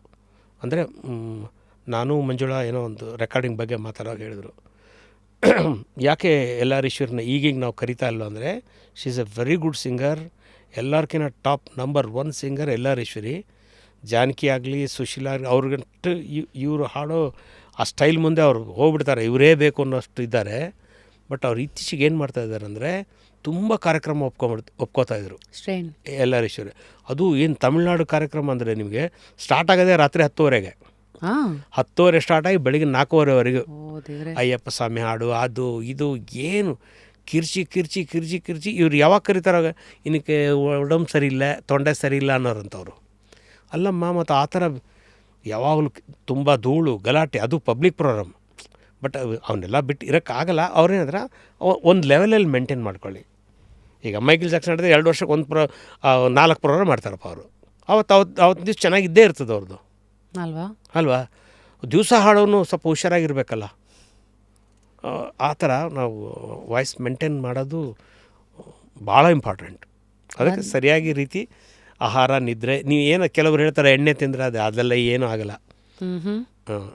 ಸ್ವಲ್ಪ ಎಲ್ಲದೂ ಲಿಮಿಟ್ ಅಷ್ಟೇ. ಲಿಮಿಟ್ ಎಲ್ಲಿದ್ದರೆ ಏನೂ ಆಗಲ್ಲ. ಮತ್ತೆ ಇನ್ನೊಂದು ಅಸೋಸಿಯೇಷನ್ ಬಗ್ಗೆ ಕೇಳೋದು ಮರ್ತೆ. ಐ ರಿಮೆಂಬರ್, ನಾನು ಹಂಸಲೇಖ ಸರನ್ನು ಮೀಟ್ ಮಾಡೋದಕ್ಕೆ ಕಾರಣನೇ ಸಾಧನ. ಈ ಹೂವು ಹಣ್ಣು ಟೈಮಲ್ಲಿ ನಾಪ್ಕ ಇದೆ ನಿಮಗೆ, ಅದೇ ರಾಮನ ಪಾದ ಪೂಜೆ ಮಾಡೋ ಜೈ ಜಯ ರಾಮ ಜೈ ಜಯ ಕೋರಸ್ ಹಾಡೋಕ್ಕೆ ಸಾಧನ ಸ್ಟೂಡೆಂಟ್ಸನ್ನೆಲ್ಲ ಕರೆಸಿದ್ರಿ. ಬಟ್ ಹಂಸಲೇಖ ಸರ್ ಆ್ಯಂಡ್ ನಿಮ್ಮ ಒಂದು ಒಡನಾಟ ಹೇಗಿತ್ತು? ಅವರು ಯಾಕಂದರೆ ಮುಂಚೆಯಿಂದ ನಾವು ಆರ್ಕೆಸ್ಟ್ರಾ ಮಾಡುವಾಗ ಅವರು ಚಿಕ್ಕ ಪುಟ್ಟದಾಗಿ ಆರ್ಕೆಸ್ಟ್ರಾ ಮಾಡ್ತಾಯಿದ್ರು ಅವರು. ಆಮೇಲೆ ಮ್ಯೂಸಿಕ್ಕೆಲ್ಲ ಇದು ಡ್ರಾಮಾಸ್ಗೆ ಅದೆಲ್ಲ ಮಾಡ್ತಾಯಿದ್ರು. ಆಮೇಲೆ ಅವರ ಲಿರಿಕ್ಸ್ ಬಗ್ಗೆ ನಂಗೆ ತುಂಬ ಆಸೆ, ಅಂದರೆ ಭಾಳ ಚೆನ್ನಾಗಿ ಬರೀತು. ಪ್ರತಿ ಸಲ ಸಿಕ್ಕಾಗ ಅವ್ರಿಗೆ ಅದನ್ನೇ ಹೇಳ್ತಾಯಿದ್ದೆ, ಸರ್ ಎಷ್ಟು ಚೆನ್ನಾಗಿ ಎಲ್ಲಿಂದ ಹುಡುಕ್ತೀರಿ ಈ ಪದಗಳನ್ನ, ನಾವು ಯೂಸ್ ಮಾಡದೇ ಇರೋದನ್ನು ಯಾವುದನ್ನು ಎಲ್ಲಿ ಯೂಸ್ ಮಾಡಬೇಕು. ಅಂದರೆ ಉದಾಹರಣೆಗೆ ನಿಮ್ಮನ್ನು ಭಾಳ ಮುಟ್ಟಿರೋ ಸಾಹಿತ್ಯ ಅವ್ರದ್ದು ಸಡನ್ ಅದೇ ನೆನಪು ಮಾಡ್ಕೊಳ್ತಾ ಇದ್ದೀನಿ. ಅದು ಈ ಭೂಮಿ ಬಣ್ಣದ ಬುಗುರಿ ಆ ಶಿವನೇ ಚಾಟಿ ಕಾಣು, ಆ ಥರದ್ದು ಭಾಳ ತುಂಬ ಚೆನ್ನಾಗಿ ಬರೆಯುವಂಥ. ಸುಂದರ ನಗರಿ ನೀನಿದರ ಮೇಟಿ ಕಾಣೋ. ಸೊ ನನಗೆ ಅವ್ರದ್ದು ಇನ್ನೊಂದು ಇಷ್ಟ, ಐ ಥಿಂಕ್ ಓಮ್ದು ಸತ್ಯ ಹೇಳೋ ಕನ್ನಡಿಯಂತೆ ಅಂತರಂಗ ಮಾಡು, ದಯೆ ತೋರೋ ಧರಣಿಯಂತೆ ಮನೋಧರ್ಮ ನೀಡು. ಸೊ ಹೀಗೆ ಕಲಾತೀತವಾಗಿ ನಮ್ಮನ್ನು ಮುಟ್ತಾನೇ ಇರುತ್ತೆ. ಹೌದು, ಖಂಡಿತ ಖಂಡಿತ. ನೀವು ರೆಕಾರ್ಡಿಂಗ್ಸ್ ಎಲ್ಲ ಇದ್ದಾಗ ತುಂಬ ಹೋಗ್ತಾ ಇದ್ರ? ಐ ಮೀನ್ ಕೆಲವು ಸತಿ ನಿಮ್ಗೆ ಹೋಗೋಕ್ಕಾಗಿಲ್ಲ, but any personal memories that ನೀವು ಪಕ್ಕದಲ್ಲೇ ಇದ್ದಿದ್ದು ಮಂಜುಳಾ ಮ್ಯಾಮ್ ಹಾಡಬೇಕಾದಾಗ? ಮಂಜುಳಾ ಮೇಡಮ್ ಹಾಡುವಾಗ ಇರ್ತಿದ್ದೆ ನಾನು ಯಾವಾಗಲೂ ಸ್ವಲ್ಪ ಹೆಚ್ಚು ಕಡಿಮೆ. ಫಸ್ಟು ಇಳಯರಾಜ ಸಾಂಗ್ ಅಲ್ಲಿ ಹಾಡುವಾಗ ನಾನು ಅಲ್ಲೇ ಇದ್ದೆ. ಫಸ್ಟ್ ಸಾಂಗ್ ಅದು ತಮಿಳಿನಲ್ಲಿ ಉನ್ನೈತಾನೇ ಆ ಹಾಡಾಡುವಾಗ. ಅದಾದಮೇಲೆ ತಿರುಗಿ ಒಂದು ಸಲ ಶಂಕರ್ ಗಣೇಶ ಅಥವಾ ಇನ್ನೊಬ್ಬರು ಯಾರ್ದೋ ಮ್ಯೂಸಿಕಲ್ಲಿ ಅಲ್ಲೂ ಮಂಜುಳಾ ಹಾಡ್ತಾಯಿದ್ರು. ಆವಾಗ ಮಂಜುಳಾ ಅವರು ಮತ್ತು ಸುಶೀಲಾ ಅಂದರೆ ಮಂಜುಳಾ ಅವ್ರಿಗೆ ಪ್ರಾಣ ಪ್ರೀತಿ ಅಷ್ಟು ಅವ್ರ ಮೇಲೆ. ಎಂಥ ಪುಣ್ಯ ನೋಡಿ, ಅವರಿಬ್ಬರು ಹಾಡಂಥ ಹಾಡು ಚಕ್ರವರ್ತಿಯವರ ಯಾರೋ ಕೊಟ್ಟಿದ್ದರು ತೆಲುಗು ಹಾಡು. ಹಾಡುವಾಗ ಅಲ್ಲೊಂದು ಘಟನೆ ನಡೀತು. ರೆಕಾರ್ಡಿಂಗ್ಲ ಸ್ವಲ್ಪ ಮತ್ತೆ ನಿಲ್ತಿರೋದು, ಇಲ್ಲ ಏನೋ ಮಿಸ್ಟೇಕ್ ಆಗಿದೆ, ಇದು ಇನ್ನೊಂದು ತೊಗೊಳ್ಳೋದು ಅಂತ ಬರ್ತಾಯಿತ್ತು. ಬಂದಾಗ ಅಲ್ಲಿದ್ದರೊಬ್ರು ಮಾತಾಡ್ತಾಯಿದ್ರು, ಇಲ್ಲ ಏನು ಅದು ಬೆಂಗಳೂರಿಂದ ಬಂದಿದ್ದಿಲ್ಲ ಹುಡುಗಿ, ಸ್ವಲ್ಪ ಫಾಸ್ಟಾಗಿ ಹೋಗ್ತಾ ಇದ್ದಾಳೆ, ಅದಕ್ಕೆ ಸ್ವಲ್ಪ ಆ ಕಡೆ ಆಗ್ತಾಯಿದೆ ಅಂತ. ಆವಾಗ ನಾನು ನನ್ನ ನಾಲೆಜ್ ಪ್ರಕಾರ, ಅಂದರೆ ನಮಗಿರೋ ನಾಲೆಜ್ ಸರ್ಟನ್ ಇಯರ್ಸಿಗೆ ಎಷ್ಟು ನಾಲೆಜ್ ಇರುತ್ತೆ, ಓ ಹಂಗಾರೆ ಇವ್ರು ಪಾಲಿಟಿಕ್ಸ್ ಮಾಡ್ತಾಯಿದ್ದಾರೆ, ಹೊಸಬರನ್ನ ಆಡಿಸ್ಬಾರ್ದು ಅಂತ ಅನ್ಕೋತಾ ಇದ್ದಾರೆ ಅಥವಾ ಏನೋ ಅಂತ ನನ್ನ ಮನಸ್ಸಲ್ಲಿ ಅನಿಸ್ತವಾಗ ಇರ್ಬೋದೇನೋ. ಆಮೇಲೆ ಸುಶೀಲಾ ಅವರು ಬಂದರು ರೆಕಾರ್ಡಿಂಗ್ ಮುಗಿಸ್ಕೊಂಡು. ಬಂದಾಗ ಅವರು ಅದೇ ಪಾಯಿಂಟ್ನ ಒಂದು ಸ್ವಲ್ಪ ಹೇಳಿದರು, ಆ ಅಮ್ಮಾಯಿ ಕೊಂಚ ಫಾಸ್ಟ್గా పోతుంది ಅಂತ ಏನೋ ಅಂದ್ಬಿಟ್ಟು ಹಿಂಗೆ ಹೋದರು. ಓ ಹಂಗಾರೆ ಎಲ್ಲರೂ ಇದು ಮಾಡ್ತಾರೆ ಅಂತ. ನನಗೂ ಏನು ಅನ್ನಿಸ್ಲಿಲ್ಲ. ಆಯಿತು, ರೆಕಾರ್ಡಿಂಗ್ ಎಲ್ಲ ಮುಗೀತು, ಎಲ್ಲ ಆಯಿತು. ಇದಾಗಿ ಒಂದು 10-15 ವರ್ಷದ ಮೇಲೆ ಮನೇಲಿ ಕೂತ್ಕೊಂಡು ಟಿ ವಿ ನೋಡ್ತಾರವಾಗ ಆ ಸೇಮ್ ಸಾಂಗ್ ಟಿ ವಿಯಲ್ಲಿ ಬರ್ತಾಯಿತ್ತು. ಆವಾಗ ನನಗೆ ಗೊತ್ತಾಯ್ತು, ಅರೆ ಕರೆಕ್ಟ್ ಅವ್ರು ಹೇಳಿದ್ದು ಅಂತ. ಆವಾಗ ನನಗೆ ಅರ್ಥ ಆಗಿಲ್ಲ, ಇವ್ರು ಪಾಲಿಟಿಕ್ಸ್ ಮಾಡ್ತಾಯಿದ್ದಾರೆ ಬೇಕಂತ ಅಂತ ನಾನು ಅಂದ್ಕೊಂಡಿದ್ದೆ. ನೋಡಿದ್ರೆ ಈಗ ಕರೆಕ್ಟಾಗಿ ಅನಿಸಿದೆ, ಆ ಗ್ರೂವ್ನಲ್ಲಿ ಇಷ್ಟೇ ಹೋಗ್ಬೇಕು. ಒಂದೊಂದು ಸಲ 1 2 3 4 ಬದಲು 1 2 3 4 ಹಿಂಗೂ ಆಗಿರುತ್ತೆ. ಒಟ್ಟು 4ಗೆ ರೀಚ್ ಆಗಿರ್ತೀವಿ. ಅದು ಕೆಲವರಿಗೆ ಗೊತ್ತಾಗಲ್ಲ, ಈ ಹೊಸ ಸಿಂಗರ್ಸಿಗಂತ ಇಟ್ಕೊಳ್ಳಿ, ಅದಾಗಲ್ಲ. ಬಟ್ ಅದು ನನಗೆ 10 ಇಯರ್ಸ್ ಮೇಲೆ ಗೊತ್ತಾಯಿತು, ಅದು ಸಣ್ಣ ತಪ್ಪು ಅಂಬೋದನ್ನು. ಹಿಂಗೂ ಒಂದು ಸಲ ಅನಿಸುತ್ತೆ. Problem is always how open we are to feedback ಅಂತ. ಡೆಫಿನೆಟ್ಲಿ ಕೆಲವು ಸತಿ ನಮ್ಮ ಗೋಡೆಗಳೇ ನಮ್ಮನ್ನು ಹೌದು ಇದು ಮಾಡ್ತಾ ಇರತ್ತೆ. ಸೊ ಥ್ಯಾಂಕ್ ಯು ಗುರುಜಿ, ಎಷ್ಟೆಲ್ಲ ವಿಚಾರಗಳನ್ನು ಕಣ್ಮುಂದೆ ಇಟ್ಟು ನಿಮ್ಮ ಇಡೀ ಜೀವನದ ಒಂದು ಒಳ್ಳೆ ಜರ್ನಿನ ಮೆಲುಕು ಹಾಕಿದ್ರಿ. ಇವತ್ತು ಅಫ್ಕೋರ್ಸ್ ಎಲ್ಲ ಮಾತಾಡಿದ್ರಿ, ಬಟ್ ಫಾದರ್ಹುಡ್ ಒಂದು ಮಿಸ್ ಆಗಿದೆ. ಈ ಕಡೆ ಸಂಗೀತ, ಆ ಕಡೆ ಸಾಗರ. ನಿಮ್ಮ ಇಡೀ ಲೈಫ್ನ ರೆಪ್ರೆಸೆಂಟೇಷನ್ ಇವರಿಬ್ಬರು ಹೆಸರು ಸರಿಯಾಗಿದೆ. ಸಂಗೀತ ಸಾಗರನೇ ನಿಮ್ಮದು ಲೈಫೇ. ಹಾಗಾಗಿ ಸಂಗೀತ, ನಾವು she is an HR head in company and also ಅವ್ರದ್ದು ಒಂದು ಮ್ಯೂಸಿಕ್ ಜರ್ನಿ ಇದೆಯಲ್ಲ. ಖಂಡಿತ, ಮಲ್ನಾಡ್ ಅಡಿಕೆ ಸಾಂಗ್ ವೆರಿ ಗುಡ್ ಸಿಂಗರ್.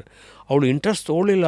ಏನು ಮಾಡೋದು ನಾನು ಅಂದರೆ, ಅವಳ ಕಾಲೇಜ್ ಓದುವಾಗ ನಮ್ಮದಲ್ಲಿ ಮನಸ್ಸಲ್ಲಿ ಇತ್ತಲ್ಲ, ನಾನು ಹೇಳಿದೆಲ್ಲ ಈ ಸಿನಿಮಾ ಹಾಡೋರು ಅದೆಲ್ಲ, ಮಂಜುಳಾ ಬಾಡಿ ಇದರಲ್ಲಿ ಅಷ್ಟು ನಿನಗೆ ಚಾನ್ಸ್ ಸಿಗಲ್ಲ, ನೀನು ಓದು ಅನ್ನೋದು ಮನಸ್ಸಲ್ಲಿದ್ದಾಗ ಅವಳು ಆ ಕಡೆ ಈ ಕಡೆ ಓಲಾಡ್ತಾಯಿದ್ಲು. ಇಲ್ಲಾಂದರೆ ವಿಷ್ಣುವರ್ಧನ್ ಅವರಂತೂ ಕರೆದು ಕೂಡಿಸಿ ಆಡಿಸೋರು, ಗುರು ಎಲ್ಲಿದ್ದಾಳೆ ಸಂಗೀತ, ಕರಿ ಈಗ ಇಲ್ಲಿ ರೆಕಾರ್ಡಿಂಗ್ ಇದೆ ಬರಬೇಕು ಅಂತ. ಇವಳು ಕಾಲೇಜಲ್ಲಿ, ಅಪ್ಪ ನಾನು ಕಾಲೇಜಿಂದ ಇವತ್ತು ಬರೋಕ್ಕಾಗಲ್ಲಪ್ಪ, ನಾಳೆ ಇಟ್ಕೊಳ್ಳೋಕೆ ಹೇಳಪ್ಪ ಅಂತ. ನಾನು ಹೇಳಿದೆ, ರೀ ಎಂತಿಂಥ ಜನ ನಿನ್ನ ಕರೆದು ಚಾನ್ಸ್ ಕೊಡ್ತಾರಂದರೆ ನೀನು ಬರಲ್ಲ ಅಂದರೆ ನೀನು ಹಣೆ ಬರ ಹೋಗು ಅಂತ ನಾನು.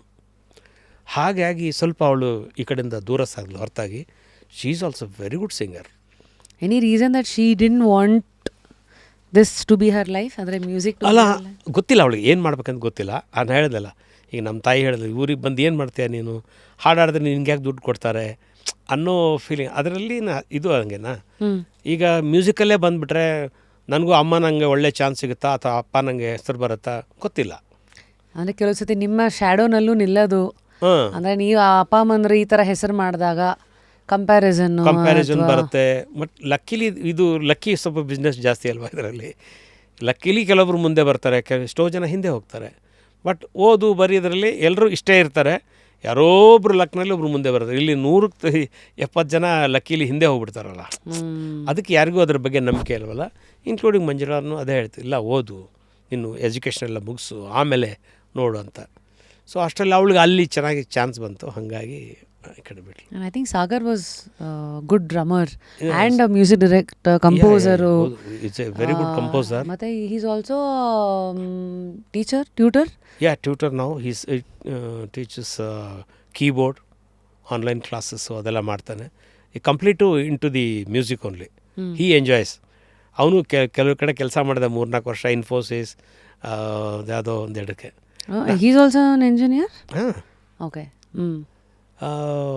ಅವನೇನು ಮಾಡೋದು ಅಂದರೆ, ಸೇಮ್ ಮನೇಲಿ ನಂದು ಮಂಜುಳಾದು ಡಿಫ್ರೆನ್ಸ್ ಆಫ್ ಒಪಿನಿಯನ್.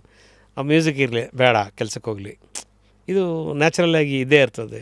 ಆದರೆ ಯಾಕಂದರೆ ಅದರಲ್ಲಿ ನಂಬಿಕೆ ಜಾಸ್ತಿ, ಇದರಲ್ಲಿ ನಂಬಿಕೆ ಇರಲ್ವಲ್ಲ. ಹಾಗಾಗಿ ನಾನು ಹೇಳ್ತಿದ್ದೆ, ಇವನಿಗೆ ಅದು ಗೊತ್ತಾಗ್ತಿದ್ದಿಲ್ಲ. ಹೋದ ಇನ್ಫೋಸಿಸ್ಗೋ ಮತ್ತು ಇನ್ನೊಂದು ಯಾವುದು ಇದು ಕಂಪನಿ ಅಲ್ಲಿ, ಆಕ್ಸೆಂಚರ. ಆಕ್ಸೆಂಚರ, ಎಸ್, ಅಲ್ಲೂ ವರ್ಕ್ ಮಾಡ್ದೆ. 2 ವರ್ಷ ವರ್ಕ್ ಮಾಡಿದಾಗ ಕೊನೆಗೆ ಅವನಿಗೆ ಗೊತ್ತಾಗ್ಬಿಡ್ತು, ಏನಪ್ಪ ಇಷ್ಟು ಟೈಮ್ ತಿನ್ನುತ್ತೆ, ಸುಮ್ಮನೆ ಹೋಗಿ ಬರೋದಕ್ಕೊಂತ 1.5 ತಾಸು, ಬರೋಕ್ಕೆ 1.5 ತಾಸು, 14 ತಾಸು ಬರೀ ಅದರಲ್ಲಾದರೆ ಏನು ಮುಂದೆ ಏನು ಮಾಡೋದು, ಅದು ಯಾರಿಗೂ ಯಾಕೆ ಕೆಲಸ ಮಾಡೋದು. ನಾನು ಹೇಳಿದೆ, ನಿಂಗೆ ಮ್ಯೂಸಿಕ್ ನಾಲೆಜ್ ಇದೆ, ಇದರಲ್ಲಿ ಮಾಡು ನೀನು ಅಂತ. ಆವಾಗ ಹೇಳ್ದಾಗಿಂದ ಸ್ವಲ್ಪ ಧೈರ್ಯ ಮಾಡಿ ಈಗ ಮಾಡ್ತಾಯಿದ್ದಾನೆ. And he is happy with his work. ಅದು ಮಾತ್ರ ನಾನು ಹೇಳಬಲ್ಲೆ. ಸೊ ಲಕ್ಕು ಬರೋದು ಬಿಡೋದು ನಾನು ಹೇಳಿದ್ನಲ್ಲ, ಯಾರಿಗೋ ಬರ್ಬೋದು, ಬರದೇ ಇರ್ಬೋದು. Finally what is he and ಏನು ಮಾಡಿದ್ದಾನೆ ಅಂಬುದು ಅವನಿಗೆ ಚೆನ್ನಾಗಿ ಮ್ಯೂಸಿಕ್. ನನಗೊಂದು ಚಾಲೆಂಜ್ ಇತ್ತು, ರೆಕಾರ್ಡಿಂಗ್ ಅವ್ನು ಕರ್ಕೊಂಡು ಹೋದಾಗ ನಾನು ಅದೇ ಹೇಳ್ತಿದ್ದೆ, ನೋಡು ಇಳೆಯರಾಜ ಅವರೆಲ್ಲ ಮಾಡೋದು ನಾನು ನೋಡಿದ್ದೀನಿ, ನೀನು ಆ ಥರ ಇದ್ದರೆ ಮ್ಯೂಸಿಕ್ ಮಾಡು. ಅಂದರೆ ಆ ಲೆವೆಲ್ಗಿದ್ದಾಗ ನೀನು ಮ್ಯೂಸಿಕ್ ಮಾಡೋಕ್ಕೆ ಹೋಗಿ. ಯಾಕಂದರೆ ನನಗೂ ಚಾನ್ಸ್ ಬಂದಿತ್ತು, ಬಟ್ ನನ್ನ ಹತ್ರ ಸ್ಟಫ್ ಇದ್ದಿಲ್ಲ ಅಂತ ನನಗೆ ಗೊತ್ತು. ನಾನೇನು ಕಲ್ತಿಲ್ಲ. ನಾನು ಮ್ಯೂಸಿಕ್ ಬೇರೆದವ್ರಿಗೆ ಏನಂತ ಗೈಡ್ ಮಾಡಲಿ. ಲಕ್ಕೀಲಿ ಎಕ್ಸ್ಪೀರಿಯನ್ಸಿಂದ ಬರೋದು ವಿಷಯ ಬೇರೆ, ಬಟ್ ಓದಿ ಬರೆದು ಮಾಡೋದ್ರ ಬೇರೆ. ಅದೇ ಥರ ಅಂದರೆ ಅವ್ನು ರೆಕಾರ್ಡಿಂಗ್ ಹೋದ ಫಸ್ಟ್ ಡೇ ನನ್ನ ಎದುರಿಗೆ ಕೂತ್ಕೊಂಡು ಎಲ್ಲ ಮ್ಯೂಸಿಷಿಯನ್ಸಿಗೆ ನೊಟೇಷನ್ ಚಾರ್ಟ್ ಕೊಟ್ಟ. ಬೇಸ್ ಗಿಟಾರ್ ನೀ ಇದನ್ನೇ ಬಾರಿಸ್ಬೇಕು, ಕಾರ್ಡ್ಸ್ ಗಿಟಾರ್ ನೀ ಇದನ್ನೇ ಬಾರಿಸ್ಬೇಕು, ಲೀಡ್ ವಯಲಿನ್ಸ್ ಇದು ಬಾರಿಸ್ಬೇಕು, ಸೆಲ್ ಅವ್ರು ಇದನ್ನು ಬಾರಿಸ್ಬೇಕು, ಈ ಥರ ಶೀಟ್ ಕೊಡು. ನಾನು ಯಾಕಂದರೆ ಇಳೆಯರಾಜ ಕೊಟ್ಟಿರೋದು ನೋಡ್ತಿದ್ದೆ. ಅದೇ ಥರ ಅಂದ್ರೆ ಈ ಶುಡ್ ಕಮ್ಯಾಂಡ್ ದ ಥಿಂಗ್ಸ್ ಅಲ್ವಾ. ಆ ಕಮ್ಯಾಂಡಿಂಗ್ ಇದ್ದಾಗ ನೀವು ಮಾಡೋಕ್ಕಾಗುತ್ತೆ. ಆವಾಗಲೇ ಒಂದು ರೆಸ್ಪೆಕ್ಟು ಇರುತ್ತೆ. ಸೂಪರ್. ಅದು ಮಾಡಿದ್ದು ನಿಜವಾಗ್ಲೂ ಸಂತೋಷ ಕೊಟ್ಟಿದ್ದು ಇದು. ಅದು ನೈಸ್. ಹಾಗಾಗಿ ಮ್ಯೂಸಿಕಲ್ಲೇ ಮುಂದುವರಿತಾರೆ ಸಾಗರ್. ಡೆಫಿನೆಟ್ಲಿ ಮಾಡ್ತಾ ಇರ್ತಾನೆ. ಕೆಲವು ಈಗೂ ಸಣ್ಣ ಪುಟ್ಟ ಮ್ಯೂಸಿಕ್ ಅದು ಇದೆಲ್ಲ ಕೆಲವು ವರ್ಕ್ ಮಾಡ್ತಾ ಇರ್ತಾನೆ. ಈಸ್ ಇಂಟು ಸ್ಪಿರಿಚುಯಾಲಿಟಿಗೆ ಯಾವ ಥರ ಜಾಗ ಕೊಟ್ಟಿದ್ದೀರಿ ಗುರುಜಿ? ಸ್ಪಿರಿಚುಯಾಲಿಟಿಗೆ ಏನಿಲ್ಲಮ್ಮ, ಎಲ್ಲದಕ್ಕೂ ಎಲ್ಲ ನಾವು ಕೆಲಸ ಮಾಡಿದ ಮೇಲೆ ದೇವ್ರು ನೆನಿಬೇಕು. ದೇವ್ರ ನೆನೆದು ಕೆಲಸ ಮಾಡೋದು ಬೇಡ ಅಂತ ನಾನು. ಅಪ್ಪ ಹೌದು, ನಿಮ್ದು ಮಾಡಿದ್ಮೇಲೆ ಆಮೇಲೆ ಸರ್ ಎಕ್ಸಾಮ್ ಬರ್ದೀನಿ ಮಾರ್ಕ್ಸ್ ಕೊಡಿ ಅನ್ನಿ. ಮಾರ್ಕ್ಸ್ ಕೊಡ್ತೀಯಾ, ನಾನು ಇಷ್ಟಕ್ಕೆ ಎಕ್ಸಾಮ್ ಬರ್ತೀನಿ ಹೆಂಗೆ. ಅದಕ್ಕೆ ಇದರಲ್ಲಿ ಒಂದು ಉರ್ದೂನಲ್ಲಿ ಒಂದು ಸೇಯಿಂಗ್ ಇದೆ, ಖುದಿ ಕೋ ಕರ್ ಬುಲಂದ್ ಇತನಾ ಕೆ ಹರ್ ತಕ್ದೀರ್ ಸೆ ಪಹಲೆ, ಖುದಿ ಕೋ ಕರ್ ಬುಲಂದ್ ಇತನಾ ಕೆ ಹರ್ ತಕ್ದೀರ್ ಸೆ ಪಹಲೆ ಕೆ ಖುದಾ ಬಂದೆ ಸೆ ಪೂಛಾ ಬತಾ ತೇರಿ ರಜಾ ಕ್ಯಾ ಹೈ. ಅಂದರೆ ನೀ ಮಾಡೋ ಕೆಲಸ ನೀ ನ್ಯಾಯವಾಗಿ ನೀತಿಯಿಂದ ಮಾಡಿಬಿಟ್ರೆ ದೇವರೇ ಬಂದುಬಿಟ್ಟು ಅಣ್ಣ ನಿನಗೇನು ಮಾಡೋ ಕೇಳಪ್ಪ ಅಂತ ಆತನೇ ಬಂದು ನಮ್ಮ ಹತ್ರ ಬಂದು ನಿಂತ್ಕೋತಾನಂತೆ. ನಾವು ಕೆಲಸ ಮಾಡಲೇಬೇಕು. ಅದನ್ನೇ ನಾನು ಒಂದು ಹಾಡಲ್ಲಿ ಬರೆದೆ. ಆ್ಯಕ್ಚುಲಿ ಈ ಲೈನ್ಸ್ನ ಆ್ಯಕ್ಚುಲಿ ರಾಜ್ಕುಮಾರ್ ಅವ್ರ ಕೈಲಿ ಹಾಡಿಸೋದಿತ್ತು, ಅದು ಏನೋ ಮಿಸ್ ಆಗಿಬಿಡ್ತು. ಆ ಹಾಡಿನ ಲೈನೇ ಹಂಗಿದೆ. ಈ ಲೈನ್ ಅದ್ರಲ್ಲಿ ಬರುತ್ತದೆ, ಅದೇ ಖುದಿ ಕೋ ಕರ್ ಬುಲಂದ್ ಇತನಾ ಕೆ ಹರ್ ತಕ್ದೀರ್ ಸೆ ಪಹಲೆ ಕೆ ಖುದಾ ಬಂದೆ ಸೆ ಖುದ್ ಪೂಛಾ ಕೆ ಬತಾ ತೇರಿ ರಜಾ ಕ್ಯಾ ಹೈ. ಅಂದರೆ ತನುಮನದಿಂದಲೇ ಮುಗಿಸುವ ಕಾರ್ಯ, ಮುಗಿಸಿದೊಡೆ ಶಿವ ನಿನ್ನೆಡೆ ಬರುವ, ಬಂದೊಡೆ ನಿನ್ನನೆ ನನ್ನೊಡೆಯ ಎಂದು ಕರಜೋಡಿಸಿ ನಿಲ್ಲುವ ಅಂತ. ಅದು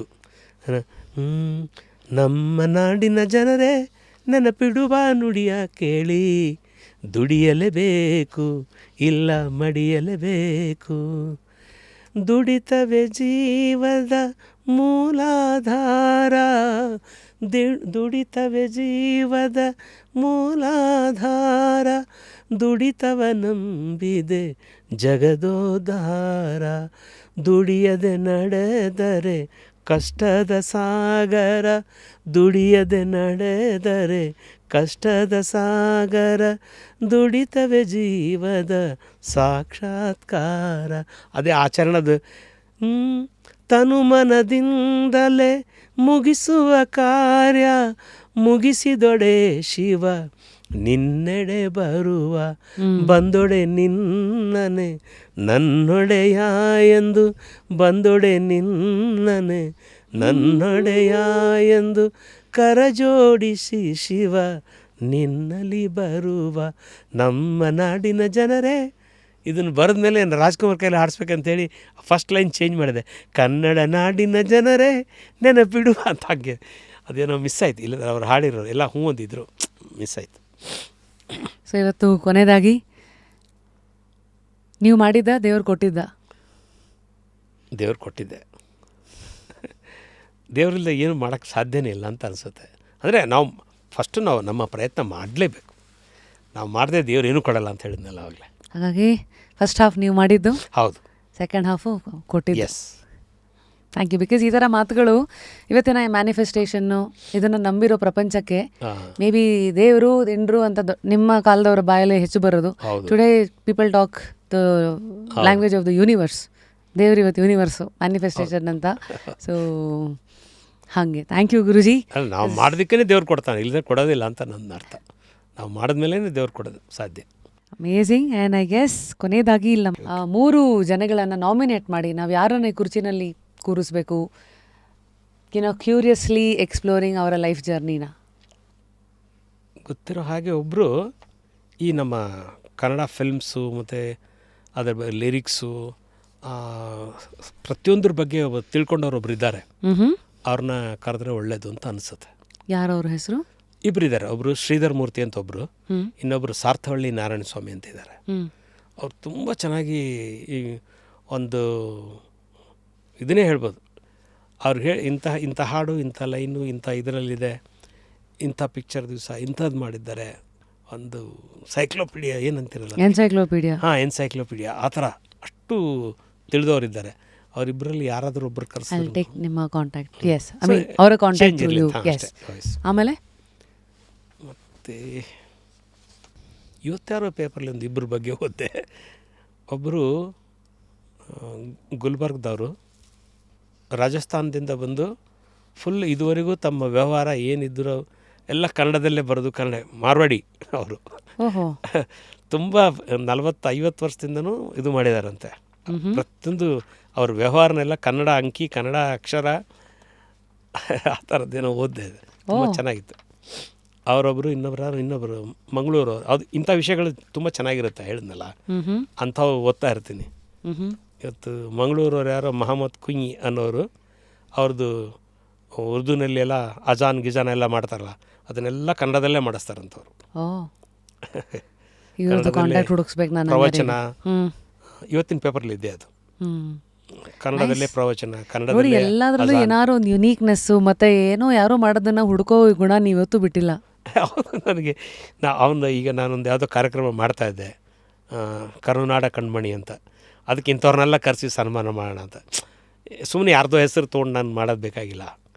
ಯಾರು ನಿಜವಾಗಿ ಮಾಡಿದ್ದಾರೆ ಅದು ನನಗನ್ನಿಸ್ತು ಇವತ್ತು. ಅವರು ತಾನೊಬ್ಬನೇ ಅಲ್ಲ, ತಾನಿಲ್ಲ ಅಂದ್ರೂ ಎಲ್ಲರಿಗೂ ಕನ್ನಡದಲ್ಲಿ ಹೇಳ್ಕೊಡೋಷ್ಟು ಮಾಡ್ತಾನಂತ ಮಂಗಳೂರಲ್ಲಿ. ಯಾಕಂದರೆ ಅವರು ಬರೀ ಉರ್ದು ಅದು ಗೊತ್ತಿಲ್ಲ ಅಂದ್ರೂ ಸುಮ್ಮನೆ ಅವ್ರ ಪಾಡಿಗೆ ಅವರು ಏನೋ ಹೇಳ್ತಾ ಇರ್ತಾರೆ, ಸುಮ್ಮನೆ ಕೂತು ಕೇಳ್ತಾ ಇರ್ತಾರೆ, ಅರ್ಥನೂ ಆಗಲ್ಲ. ಅದಕ್ಕೆ ಅವರು ಎಲ್ಲ ಪ್ರವಚನಗಳನ್ನ ಕನ್ನಡದಲ್ಲೇ ಮಾಡ್ತಾರಂತವ್ರು. ಆ್ಯಂಡ್ ಆಫ್ ಕೋರ್ಸ್ ಇನ್ನೊಂದು the silent recommendation that you not mention but we will assume, Manjula ma'am. ಅಯ್ಯೋ, ಡೆಫಿನೆಟ್ಲಿ. ಅಫ್ಕೋರ್ಸ್ ಅವ್ರು ಮ್ಯಾಮಿಗೆ ಫೋನ್ ಮಾಡಿದ್ದೀನಿ. ಇಲ್ಲ, ಮಾಡಿ ಶ್ರೀ ವಿಷ್ಣು ಸಹಸ್ರನಾಮ ಸ್ತೋತ್ರಂ. ಓ ಮ್ಯಾಮು ಅವರು ಒಂದು ಯಾವಾಗಲೂ ಒಂದು ಸಡನ್ನಾಗಿ ಒಂದು ಫೋನ್ ತೆಗಿತಾರೆ, ಏನೇ ಪುಟ್ಟಿ, ಅಥವಾ ಕೆಲವು ಸತಿ ಇದು ವಾಯ್ಸ್ ನೋಟ್ ಕಳಿಸ್ಬಿಡ್ತಾರೆ. ಇಲ್ಲ ಕಣೋ, ನಾನು ಆಮೇಲೆ ಬರ್ತೀನಿ, ನಿನ್ನ ಶೋ ನಾನು ನೋಡ್ತಾ ಇದ್ದೀನಿ, ಗುಡ್ ಲಕ್ ಅಂತೆಲ್ಲ ಹೇಳ್ಬಿಡ್ತಾರೆ. ಅವ್ರಿಗೆ ಗೊತ್ತು ನಾನು ಕಾಲ್ ಮಾಡಿದ್ರೆ ಇಲ್ಲ ಕ್ಷೇಮ ಸಮಾಚಾರ ಬಿಟ್ಟರೆ ಶೋಗೆ ಅಂತ. ಅವ್ರ ಹತ್ರ ಭಾಳ ವಿಷಯಗಳಿದೆ. Yes, she deserves it 100%, no doubt. Definitely. ಯಾಕಂದರೆ ನನಗೆ ಅಂದರೆ ಪಕ್ಕಾ ಕಾಂಪಿಟೇಷನ್ ಕೊಟ್ಟಿದ್ದವ್ರು. ಯಾಕಂದರೆ ಜಾನಕಿ, ಚಿತ್ರ, ಇವರು ಎಲ್ಲರೂ ಇರುವಾಗ ಆ ಟೈಮ್ನಲ್ಲಿ ಮುಂದೆ ಬರೋದು ತುಂಬ ಕಷ್ಟ. ಯಾರು ಇಲ್ದಾಗ ಬಂದುಬಿಡ್ಬೋದು. So out of curiosity, one last question about Sonu Nigam ಅವರ ಸಿಂಗಿಂಗ್. ದ ಮ್ಯಾನ್ ದಟ್ ನೀವು ನೋಡಿರೋದು, ಈಗ ಅವ್ರ ಸಿಂಗಿಂಗಲ್ಲಿ ಏನೋ ಟೆಕ್ನಿಕ್ಸ್ ಇರುತ್ತಾ? ಅಂದರೆ ಕನ್ನಡ ಅವ್ರ ಭಾಷೆ ಅಲ್ಲದೇ ಇದ್ರೂ ಹೆಂಗೆ ಹಾಡನ್ನು ಬರ್ಕೋತಾರೆ, ಮತ್ತು ಎಷ್ಟೊತ್ತಲ್ಲಿ ಒಂದು ಹಾಡನ್ನು ಹಾಡ್ತಾರೆ. ಮತ್ತು ಕೆಲವ್ರು ನೋಡಿರ್ತೀವಿ ಸಿಂಗರ್ಸ್ಗಳು ಕತ್ಲೆ ರೂಮಲ್ಲಿ ಹಾಡಬೇಕು, ಅವ್ರ ಮುಂದೆ ಯಾರೂ ಇದ್ರೂ ಆಗಲ್ಲ, ಈ ಥರದ್ದೆಲ್ಲ ಇಲ್ಲ. ಇವರು ಈಸ್ ಕ್ವೈಟ್ ಡಿಫ್ರೆಂಟ್ ಸಿಂಗರ್. ಅದು very near to SP Balasubrahmanyam ಅಂತ ಹೇಳ್ಬೋದು. ಯಾಕಂದರೆ ಕರೆಕ್ಟಾಗಿ ಅದನ್ನು ಮೊದಲಿಗೆ ಕರೆಕ್ಟಾಗಿ ಬರ್ಕೋತಾರೆ, ಹಿಂದಿಯಲ್ಲೇ ಬರ್ಕೊಳ್ತಾರೆ. ಬರ್ಕೊಂಬಿಟ್ಟು ಮತ್ತು ಮ್ಯೂಸಿಕ್ ಡೈರೆಕ್ಟ್ರ್ ಅಥವಾ ಲಿರಿಕ್ಸ್ ಯಾರಿದ್ದಾರೆ ಅವ್ರ ಹತ್ರ ಕರೆಕ್ಟಾಗಿ ಕೇಳ್ತಾರೆ, ಪ್ರೊನೌನ್ಸಿಯೇಷನ್ ಸರಿ ಇದೆಯಾ, ನೈ ಅವ್ರಿಗೆ ಬಾರ್ ಬೋಲಿಯೇ ಏ ಸಹಿ ಹೇ ಅಂತೆಲ್ಲ ಕೇಳ್ಕೊಂಡ ಮೇಲೆ ಹೋಗ್ತಾರೆ. ಹಾಫ್ ಆನ್ ಅವರಲ್ಲಿ ಹಾಡ್ಬಿಡ್ತಾನೆ ರೀ. ಹಾಫ್ ಆನ್ ಅವರ್ ಒಂದು ಸಾಂಗ್, ಫುಲ್ ಸಾಂಗ್, 4 ನಿಮಿಷದ್ದು. ನನ್ನ ಎದುರಿಗೆ ಅವತ್ತು 3 ಸಾಂಗ್ ಹಾಡಿದ್ರು ಅವರು ಮಧ್ಯಾಹ್ನದೊಳಗಡೆ. ನಮ್ಮ ಪಿಕ್ಚರ್ದು ಒಂದು ಸಾಂಗು, ಇನ್ನೊಬ್ರದ್ದೊಂದು ಮರಾಠಿ, ಇನ್ನೊಬ್ರದ್ದೊಂದು. ಅವ್ರದ್ದೇ ಸ್ಟುಡಿಯೋನಲ್ಲಿ ನೀವು ಹೋಗಬೇಕಾ ಅಥವಾ ಬೇರೆ ಸ್ಟುಡಿಯೋಗೆ? ಇಲ್ಲ, ಅವರು ಒಂದು ಯಾವುದೋ ಸ್ಟುಡಿಯೋಗೆ ನಮಗೆ ಗೈಡ್ ಮಾಡಿದರು. ನಾವು ಅದೇ ಸ್ಟುಡಿಯೋಗೆ ಹೋಗಿದ್ವಿ. ಅಲ್ಲಿ ಮರಾಠಿ ಹಾಡು ಹಾಡ್ತಾಯಿದ್ರು. ಆಮೇಲೆ ಇನ್ನೊಂದು ಹಾಡಿದ್ದೆ, ಅದು ಮುಗಿಸ್ಬಿಟ್ಟು ಹಾಡ್ತೀನಿ ಅಂದರು. ಸೊ ಅದು ಮುಗಿಸಿದ್ಬಿಟ್ಟು ಇಮಿಡಿಯೇಟ್ಲಿ ನಮ್ಮ ತೊಗೊಂಡ್ರು. 45 ಮಿನಿಟ್ಸಲ್ಲಿ ದುಡ್ಡು ತೊಗೊಂಡು ಹೋಗ್ತಾಯಿದ್ರು. ಸ್ಟಾರ್ಟಿಂಗಲ್ಲಿ ನಿಮ್ಮದು ಇಂಟ್ರೊಡಕ್ಷನ್ ಏನಾದ್ರು ಇರುತ್ತಾ? ಈಗ ಅವ್ರು ಯಾವುದೋ ಒಂದು ಹಾಡನ್ನು ಹಾಡ್ತಾ ಇರ್ತಾರೆ, ಸೊ ಅವ್ರ ಮ್ಯಾನೇಜರ್ ಜೊತೆ ನೀವು ಟಚಲ್ಲಿ ಇರ್ತೀರಾ? ಹೌದು, ಮುಂಚೆನೇ ಮ್ಯಾನೇಜರ್ ಜೊತೆಯಲ್ಲಿ, ಅಂದರೆ ನಮ್ಮ ಜಗನ್ನಾಥ್ ಅಂತ ಒಬ್ರು ಇದ್ದಾರೆ ಇಲ್ಲಿ ಅರೇಂಜರ್, ಅವ್ರಿಗೆ ಹೇಳಿದ್ವಿ ನಮಗೆ ಸೋನು ನಿಗಮ್ ಬೇಕು ಈ ಹಾಡಿಗೆ ಅಂತ. ಅವನ್ನೆಲ್ಲ ಮಾತಾಡಿದ್ದೀನಿ, ಅದೇನು ಪೇಮೆಂಟ್ ಇದ್ದು ಎಲ್ಲ ಮಾತಾಡಿ ಇಂಥ ದಿವಸ ಇಂಥಲ್ಲಿ ಬರೋಕ್ಕೆ ಹೇಳಿದ್ದಾರೆ ಅಂತ ಹೇಳಿದ್ರು. ಸೊ ಅಲ್ಲಿ ಹೋದ್ವಿ. ಹೋದ ಕೂಡಲೇ ಸಾಗರ್ ನಾನು ಕೂತ್ಕೊಂಡು ಲಿರಿಕ್ಸ್ ಬರೆಸಿದ್ವಿ ಅವ್ರಿಗೆ. ಫಸ್ಟ್ ಇಂಟ್ರೊಡಕ್ಷನ್ ಆಗುತ್ತಾ? ಹೌದು, ನೀವು ಮಾತಾಡ್ತೀರಿ ಯಾರ್ ಫ್ರಮ್ ದಿಸ್ ಬ್ಯಾಕ್ಗ್ರೌಂಡ್. ಅವರು ಆಲ್ರೆಡಿ ಕೇಳ್ಕೊತಾರೆ, ಬೆಂಗಳೂರು ಸೇ ಆಯ್ನಾ ಭೇಟಿ ಅಂತ. ಆಮೇಲೆ ಸಾಗರ್ ಹೆಸರು ಹೇಳಿ ಕೇಳಿ ಡೈರೆಕ್ಟ್ರು ಅವರೆಲ್ಲ ಇದ್ದರು. ನೀಟ್ ಅಂದರೆ ತುಂಬ ಬ್ಯಾಲೆನ್ಸ್ಡ್ ಸಿಂಗರ್ ಇದ್ದಾರೆ ಅವರು, ಅದಕ್ಕೆ ಅಷ್ಟು ಚಾನ್ಸ್ ಸಿಗುತ್ತೆ. ಬ್ಯಾಲೆನ್ಸ್ಡ್ ಅಂದರೆ ಇನ್ terms of balancing the humans, balancing singing, balancing the ಇದು ಟೆಕ್ನಿಕ್ಸ್, ಇದೆಲ್ಲ ಸೇರಿದಕ್ಕೇ ಬಾಲಸುಬ್ರಹ್ಮಣ್ಯ ಆಗ್ತಾರಲ್ಲ, ಹಾಗೆ ನಿಯರರ್ ಟು ಬಾಲಸುಬ್ರಹ್ಮಣ್ಯ ಅಂತ ನಾನು ಹೇಳೋದನ್ನ ಅದಕ್ಕೇ. ಒಂದು ವಿದ್ಯೆ ತುಂಬ ಚೆನ್ನಾಗಿದೆ, ನೋ ಡೌಟ್. ನಾವು ಏನು 15 ನಿಮಿಷದಲ್ಲಿ ಇನ್ನೊಂದು ಸಲ ಕೇಳ್ತಾರೆ ನೀನೇನು. ಆಮೇಲೆ ಪಂಚ್ ಮಾಡುವಾಗ ಅದು ಹೇಳ್ತಾರೆ, ಇವಾಗ ಒಂದು ಲೈನು, ನನ್ನ ನಾನು ಗೆಲ್ಲಲಾರೆ ನರನ ಲಲಲ ಇಷ್ಟಿದ್ದಾಗ ನಾವು ನಿನ್ನ ನಾನು ನೆಲ್ಲಲಾರೆ ಲಲಲ ಲಲಲ ಲಾಸ್ಟ್ ಲಲಲ ಮಾತ್ರ ಪಂಚ್ ಮಾಡ್ತೀವಿ ಅಂತ ಇಟ್ಕೊಳ್ಳಿ. ನಾನು ಇಲ್ಲಿಂದ ಹಾಕ್ತೀನಿ ಅಂತ, ನಿನ್ನ ನಾನು ನಲ್ಲ ನೀನು ಪೈಲೆ ಲಲಲ ಮೇ ದಲೋ ಅಷ್ಟೇ ಲಲಲ ಲಲಲ ಅಂತ ಮುಗಿಸ್ಬಿಡ್ತಿದ್ದ. ಅಯ್ಯೋ ತುಂಬ ಆಶ್ಚರ್ಯ ಆಗ್ಬಿಡ್ತು ನನಗೆ. ಹಿಂದೆ ಒಂದು ಲೈನ್ ಕೇಳೋಕ್ಕೂ ತಯಾರಿಲ್ಲ, ಅಂದರೆ ಅಷ್ಟು ಕಾನ್ಫಿಡೆಂಟ್ ಆ್ಯಂಡ್ ಅಷ್ಟು ಎಕ್ಸ್ಪೀರಿಯನ್ಸು, ಅಷ್ಟು ಟೆಕ್ನಿಕಲಿ ಸ್ಟ್ರಾಂಗ್. ನಾವು ಅಟ್ಲೀಸ್ಟ್ ಒಂದು 16 ಬಾರ್ ಆದ್ರೆ ಹಾಕಿ, ಇಲ್ಲ 8 ಬಾರ್ಸ್ ಹಾಕಿ ಆ ಮೂಡಿಗೆ ಬಂದು ಹಾಡ್ತೀವಿ ಅಂತ. ಅವ್ರಿಗೆ 2 ಬಾರ್ಸ್ 2 ಬಾರ್ ಬಸ್ ಯಾರು 4 ಬಾರ್ ಅಚ್ಚಾ ಚಲೋ 4 ಬಾರ್ ಅಂದಮೇಲೆ ಅದು ಆ ಕಾನ್ಫಿಡೆನ್ಸಲ್ಲಿ ಬರೋಕ್ಕೆ ಸಾಧ್ಯ, ವಿದ್ಯೆ ಇದ್ದರೆ ಬರೋಕ್ಕೆ ಸಾಧ್ಯ. Amazing guruji. I think it is so nice catching up with ನಿಮ್ಮ ಲೈಫ್ ಎಕ್ಸ್ಪೀರಿಯನ್ಸಸ್, ಆ್ಯಂಡ್ ಅದ್ರ ಮೂಲಕ ಎಲ್ಲರ ಸಂಘ ಒಡನಾಟ keep going. And next hopefully just 74 ಎಸ್ ಅಲ್ಲಿ ನಾನು ಸಿಗ್ತೀನಿ. And until then just signing this book. Dear guruji, ನಿಮ್ಮ ಅನುಭವವೆಂಬ ಗುರು ನಿಮ್ಮನ್ನು ಕಾಪಾಡಲಿ. Thank you. Real show man of music. Thank you. ಇದು ಹಳೆಯ ನಮ್ದೊಂದು ಮಾತಿತ್ತಲ್ಲ, ಏನು ಪುರುಷಾರ್ಥ ಅಂತ ಮಾಡಕ್ಕೆ ಹೊರಟಿದ್ಯಾ ಅಂತ, ಅದೇ ಪುರುಷಾರ್ಥ ಅಂತಾನೆ ಪುಸ್ತಕ ಇದು. ದ 4 ಪುರುಷಾರ್ಥಾಸ್ ಅಂತ, the path to happiness, success and meaningful life ಅಂತ, from the writers of Ikigai. Thank you very much. And I guess ಎಲ್ಲ ಮಾತಾಡಿದ್ವಿ ನಾವು. ನಮ್ಮ 6 ಅಡಿ ಅಮಿತಾಬ್ ಬಚ್ಚನ್ ಬಗ್ಗೆ ಮಾತಾಡಲಿಲ್ವಲ್ಲ, ನಮ್ಮ ಲೈಫ್ನ, ನಮ್ಮ ಅಮ್ಮ ಉಮಾ. ಹೌದು ಖಂಡಿತ ಮಾತಾಡಲೇಬೇಕು. ಎಷ್ಟು ನಿಮ್ಮನ್ನ ಕರ್ಕೊಂಬಂದು ಹಾಡಿಸ್ಬೇಕು, ಎಷ್ಟು ಉತ್ತೇಜನ ಕೊಡ್ತಾಯಿದ್ರು ಅವಾಗ. ನಂಗೆ ಭಾಳ ಸಂತೋಷ. ನಿಮ್ಮ ಅಮ್ಮನೇ ಜಾಸ್ತಿ ಮಾತುಗಾರ್ತಿ, ನಿಮ್ಮ ಅಮ್ಮನೇ. ನೀವು ಅವಾಗ ಏನೂ ಇಲ್ಲ, ಮಾತಾಡಕ್ಕೆ ಬರ್ತಿದ್ದಿಲ್ಲ ನಿಮಗೆ.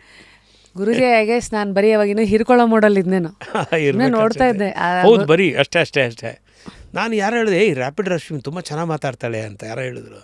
ಯಾರಪ್ಪ ರ್ಯಾಪಿಡ್ ರಮೇಶ್? ನೋಡಿದ್ರೆ ನಮ್ಮ ರಶ್ಮಿನೇ. ಓಕೆ, ಇಲ್ಲ ಅವ್ರಿಗೆ ಮಾತೇ ಬರ್ತದಿಲ್ಲ, ಇಲ್ಲ ತುಂಬ ಮಾತುಗಾರ್ತಿ ಇವಾಗ ಅಂತ. ಹಾಗಾಗಿ thank you Guruji. And this is one way, ಆ ಒಂದು ಸರ್ಕಲ್ ಕಂಪ್ಲೀಟ್ ಆಗಿದೆ. ನಂಗೆ ಜ್ಞಾಪಕ ಇದೆ, ಅವತ್ತು ನಮಗೆ ಕೊಟ್ಟಿದ್ದ ಆಶ್ರಯ, ನಮಗೆ ಕೊಟ್ಟಂಥ ಒಂದಷ್ಟು ಚಾನ್ಸು, ಅದ್ರ ಮೂಲಕ ನಾವು ಲೈಫ್ ಜೊತೆಗೆ ಏನೋ ಒಂದಷ್ಟು ಹೆಜ್ಜೆ ಇಟ್ವಿ ಸಂಗೀತ ಕ್ಷೇತ್ರದಲ್ಲಿ ಅಂತ. ಮೇಲಿಂದ ನಾವು ಪೋಸ್ಟ್ಮನ್ಗಳು ಅಷ್ಟೇ, ಕೊಟ್ಟಿದ್ದನ್ನು ಕೊಟ್ಬಿಡ್ತೀವಿ ಅಷ್ಟೇ. I don't know, I think that is one attitude ನಿಮ್ಮನ್ನು ಇನ್ನೂ ತುಂಬ ಇಷ್ಟು ದೂರ ಕರ್ಕೊಂಡು ಬಂದಿದೆ.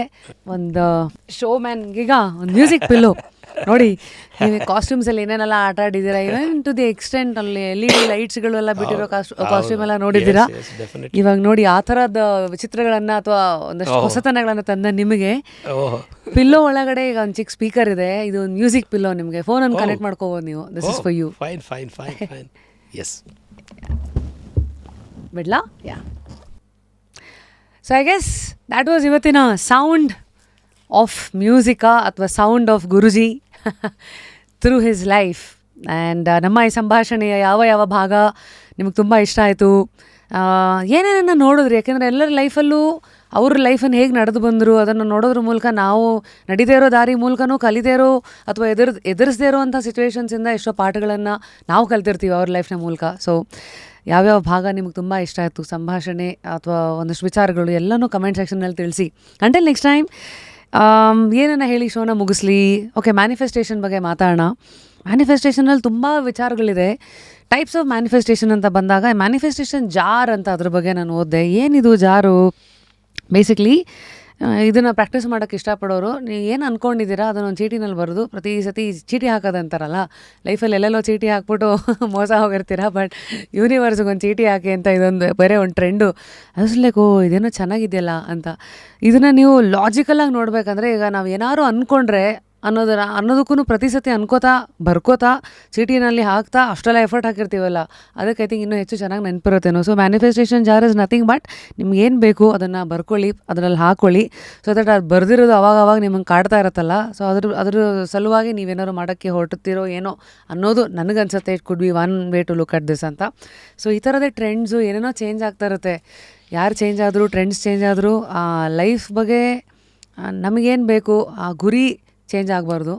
ಹೋಗೋ ಜರ್ನಿ ಅದೇ ಎಂಜಾಯ್ ಮಾಡ್ಕೊಂಡು ಹೋಗೋ ರೀತಿ ಅದು ಯಾವಾಗಲೂ ಸಬ್ಜೆಕ್ಟಿವ್. ಸೊ ಇಷ್ಟೆಲ್ಲ ಹೇಳ್ತಾ ಮತ್ತೆ ಮುಂದಿನ ಎಪಿಸೋಡಲ್ಲಿ ಸಿಗ್ತೀನಿ. ಅಲ್ಲಿವರೆಗೂ ನಾನು ನಿಮ್ಮ rapid Rashmi signing out of another episode of Just Curious with one and only Sound of Musicನ ಗುರೂಜಿ. Thank you.